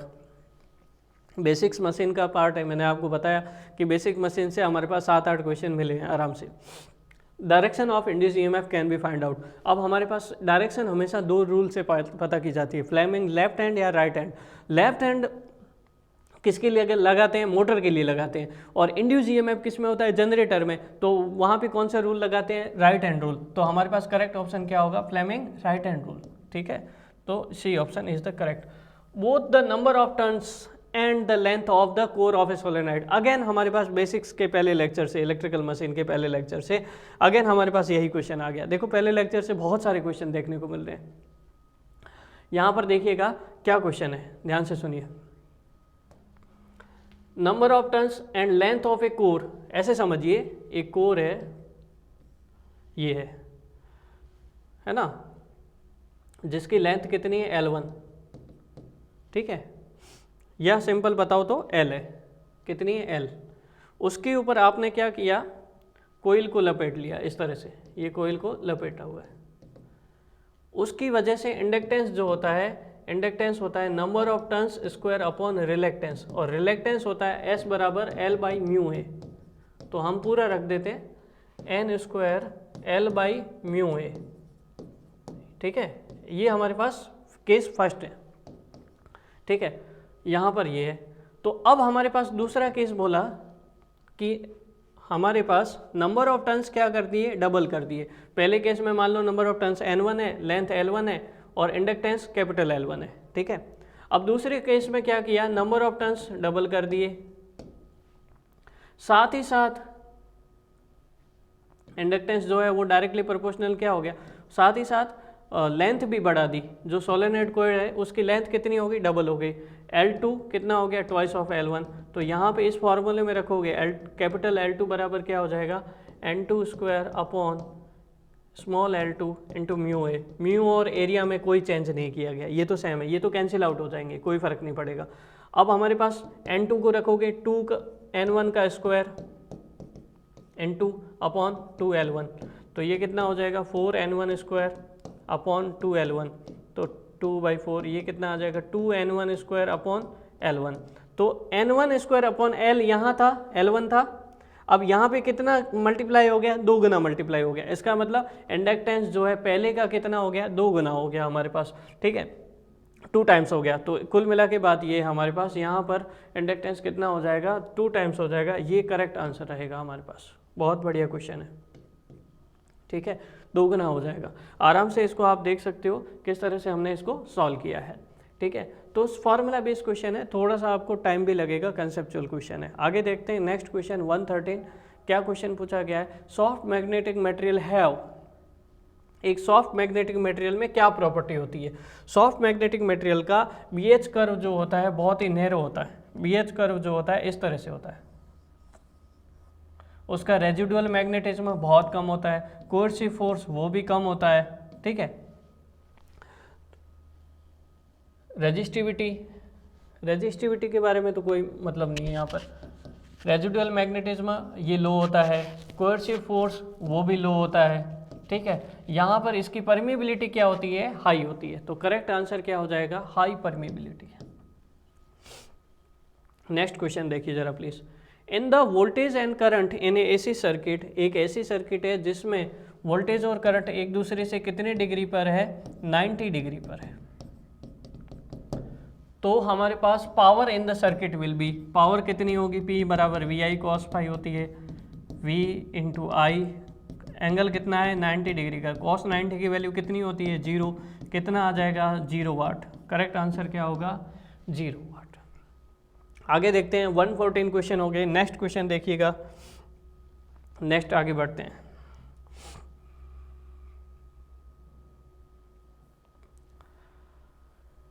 It is difficult to magnetise steel because, steel जो आपके घर में स्टील के अगर बर्तन यूज़ किए हो उसके नज़दीक चुंबक ले जाओगे तो चुंबक से वो कम अट्रैक्ट होती है। ऐसा नहीं है कि नहीं होती है, चुंबक से कम अट्रैक्ट होती है। क्यों होती है, क्योंकि उसकी परमिबिलिटी जो है वो बहुत ही कम होती है। चुंबक की अगर क्षमता कम है उसका मतलब उसकी परमिबिलिटी क्या है, कम है। तो सीधी सी बात है, यहाँ पर कॉमन सेंस वाला कोई ऑप्शन है, या तो हाई परमिबिलिटी या लो परमिबिलिटी, एक दूसरे का ऑपोजिट 2 ऑप्शन दे दिए। तो यहाँ पर लो परमिबिलिटी की वजह से मैग्नेटिक की स्ट्रेंथ क्या होती है, कम होती है। आगे क्या दिया हुआ है, आगे क्वेश्चन अगेन मशीन के बेसिक्स से फर्स्ट लेक्चर से यही क्वेश्चन आया कि लेफ्ट हैंड रूल पूछ लिया, राइट हैंड रूल तो पूछा ही था कि थंब ऑलवेज रिप्रेजेंट, थंब हमेशा क्या, लेफ्ट हैंड रूल आपको पता है किससे रिलेटेड होता है, मोटर से। मोटर में थंब हमेशा क्या शो करता है, force, direction of force of conductor. तो थंब हमेशा क्या शो करेगा, direction of force of conductor. आगे देखते हैं next question, which of the following is a ferromagnetic material. Copper है ना, वो उस मैग्नेट नहीं बना सकता हमारे पास, वो मैग्नेट नहीं बना सकते उससे। एल्यूमिनियम भी मैग्नेट नहीं बना सकते। यहाँ पर हमारे पास टंगस्टन या निकल होता है, लेकिन हमें क्या पूछा गया है, फेरोमैग्नेटिक। फेरोमैग्नेटिक कौन सा होता है, निकल, कोबाल्ट, आयरन, निकल, ये हमारे पास फेरोमैग्नेटिक के एग्जाम्पल है। आप इसको ऐसे याद रख सकते हैं, कोइन, सिक्का होता है ना कोइन, कोबाल्ट, आयरन, निकल, ये किसके एग्जाम्पल है, फेरोमैग्नेटिक मटेरियल के, ठीक है। इस तरह से अगर आपको याद रखना हो तो याद रख सकते हो। आगे देखते हैं नेक्स्ट क्वेश्चन, थ्योरेटिकल क्वेश्चन है, इजी क्वेश्चन है। Which of the following quantity is equal to 1 kilowatt hour. 1 kilowatt hour को कैसे कैसे लिख सकते हो, 1 किलोवाट आवर को आप लिख सकते हो 1000 वाट आवर, एक तो ऐसे लिख सकते हो। दूसरा वाट आवर के बारे में तो शो ही नहीं किया गया, या फिर आप ऐसे लिख सकते हो 3.6 इंटू 10⁶ जूल। अगर जूल में होता तो ये होता, तो ये तो है नहीं, ये भी नहीं है, वाट भी नहीं है। किलो कैलोरी में कैसे लिखते हो, 860 किलो कैलोरी। तो यहाँ पर हमारे पास इनको 3 तरीके से शो किया जा सकता है। यहाँ पर हमारे पास कितना हो जाएगा, 1 किलोवाट आवर का मतलब ये 860 किलो कैलोरी। आगे देखते हैं next question, according to KVL, बहुत इजी क्वेश्चन है। According to KVL, algebraic sum of voltage drop and EMF in close circuit, किसी भी क्लोज सर्किट में एल्जेब्रिक सम कितना होता है वोल्टेज और का, हमेशा कितना होता है, 0। करेक्ट आंसर क्या रहेगा, 0 रहेगा। बहुत ही ईजी क्वेश्चन रहा है। सुपरपोजिशन थ्योरम, ये आपके पास डिग्री वालों के भी लिए भी ऐसा ही कुछ क्वेश्चन आया था। Superposition theorem is valid for which of the following circuit elements, resistance element, non linear elements, passive elements, linear bilateral elements. यहाँ पर हमारे पास कैसा है, लीनियर बाइलेटरल एलिमेंट्स के लिए, लीनियर बाइलेटरल नेटवर्क के लिए हम क्या अप्लाई करते हैं, सुपरपोजिशन थ्योरम अप्लाई करते हैं। सो स्टूडेंट्स, ये है आपका टेक्निकल पेपर डिटेल सॉल्यूशंस। इसमें आपको कोई भी डाउट हो, कोई भी क्वेश्चंस हो तो आप प्लीज़ कमेंट करके पूछ सकते हैं। और इसी तरह से आपको यही फाइनली सजेशन देते हैं कि कोई भी पेपर करो तो उसको पूरा डिटेल ढंग से सॉल्यूशन करो, उससे सीखने की कोशिश करो, ताकि आपको आगे अगर आप फ्यूचर में रियलिटी में किसी जॉब में सेलेक्ट होना चाहते हो तो पेपर को पूरा एनालिसिस करके उसकी जो कमियां हैं वो नोट डाउन करो, उन कमियों को दूर करो। उन कमियों का मतलब क्या होता है, कई स्टूडेंट इसको नहीं समझ पाते। जैसे मैं आपको बोलूं कि उन कमियों का मतलब क्या है, जैसे आपको यहाँ पर समझ में आ गया कि फेरोमैग्नेटिक मटेरियल है, तो फेरोमैग्नेटिक मटेरियल में यहाँ पर आपको कन्फ्यूजन हो गया है टंगस्टन और निकल में। तो अगर आपने ये कमी हो गई कि फेरोमैग्नेटिक मटेरियल के एग्जाम्पल क्या है हमें याद नहीं रह पा रहे हैं, तो इसको मतलब आप आइडेंटिफाई करो। तो फ्यूचर में क्वेश्चन क्या हो सकता है, डायमैग्नेटिक मटेरियल के एग्जाम्पल बताओ, पैरामैग्नेटिक मटेरियल के एग्जाम्पल बताओ, फेरीमैग्नेटिक मटेरियल के एग्जाम्पल बताओ। तो आपको क्या करना है, इन कमियों को दूर करते हुए इस नोट्स में प्रॉपर मेंटेन करना है कि इन सब के एग्जाम्पल क्या क्या हो सकते हैं। ठीक है, इस तरह से आप एग्जाम्पल अगर ढंग से लिखोगे तो पूरी कमियों को दूर करते जाइए और पढ़ते जाइए, और ढंग से हमारी तरफ से जो भी हेल्प होगा हम करेंगे। ठीक है, तो इसमें कोई डाउट हो तो प्लीज़ कमेंट करके पूछ लीजिएगा। RACB की वैकेंसी आने वाली है आपके, उस बहुत ही बढ़िया नंबर ऑफ़ वैकेंसीज रहेगी। तो आप उपेंद्र यादव जी वैसे डिमांड कर रहे हैं कि डिप्लोमा वालों को अलाउ किया जाए, तो आप भी अपनी पूरी तरह से उनके साथ सहयोग रखिए कि डिप्लोमा वालों को अलाउ किया जाए, और जिससे आपको जूनियर इंजीनियर में सेलेक्ट होने के लिए मौका मिल सके। पहले 2012 से पहले डिप्लोमा वालों को, 2007-8 से पहले डिप्लोमा वालों को अलाउ किया जाता है, और दूसरी स्टेट में तो डिप्लोमा वालों के लिए ही JN की वैकेंसी निकाली जाती है। यहाँ पर डिप्लोमा वालों और जैसे RSM SSB में आधे डिप्लोमा की पोस्ट, आदि हमारे पास इंजीनियरिंग स्टूडेंट्स की पोस्ट रखी गई। उसी वे में आपके लिए भी ये ऐसा ही होना चाहिए कि राजस्थान में भी डिप्लोमा स्टूडेंट को JN के लिए अलाउ किया जाना चाहिए। तो आई होप आप इसमें सभी उपेंद्र यादव जी का सहयोग देंगे और डिप्लोमा वालों को अलाउ करना चाहिए। अपनी डिमांड रखिए, डिमांड नहीं रखोगे तो कहीं कुछ भी नहीं होगा। और आप ऐप डाउनलोड कर लीजिएगा हमारी, उसमें आपको डिटेल से बहुत सारे कोर्स के बारे में बताया गया है। RACB का कोर्स जो कई स्टूडेंट पहले ज्वाइन कर चुके हैं, अगर आप ज्वाइन करना चाहते हो तो उस पर कर सकते हो। ऐप का लिंक आपको डिस्क्रिप्शन बॉक्स में, जो ये वीडियो है इसके वीडियो के डिस्क्रिप्शन बॉक्स में मिल जाएगा, वहाँ से आराम से आप ऐप डाउनलोड कर सकते हो। और कोई भी डाउट हो तो कभी भी मैसेज कर सकते हो आप, कोई दिक्कत नहीं है। So all the best, thank you so much.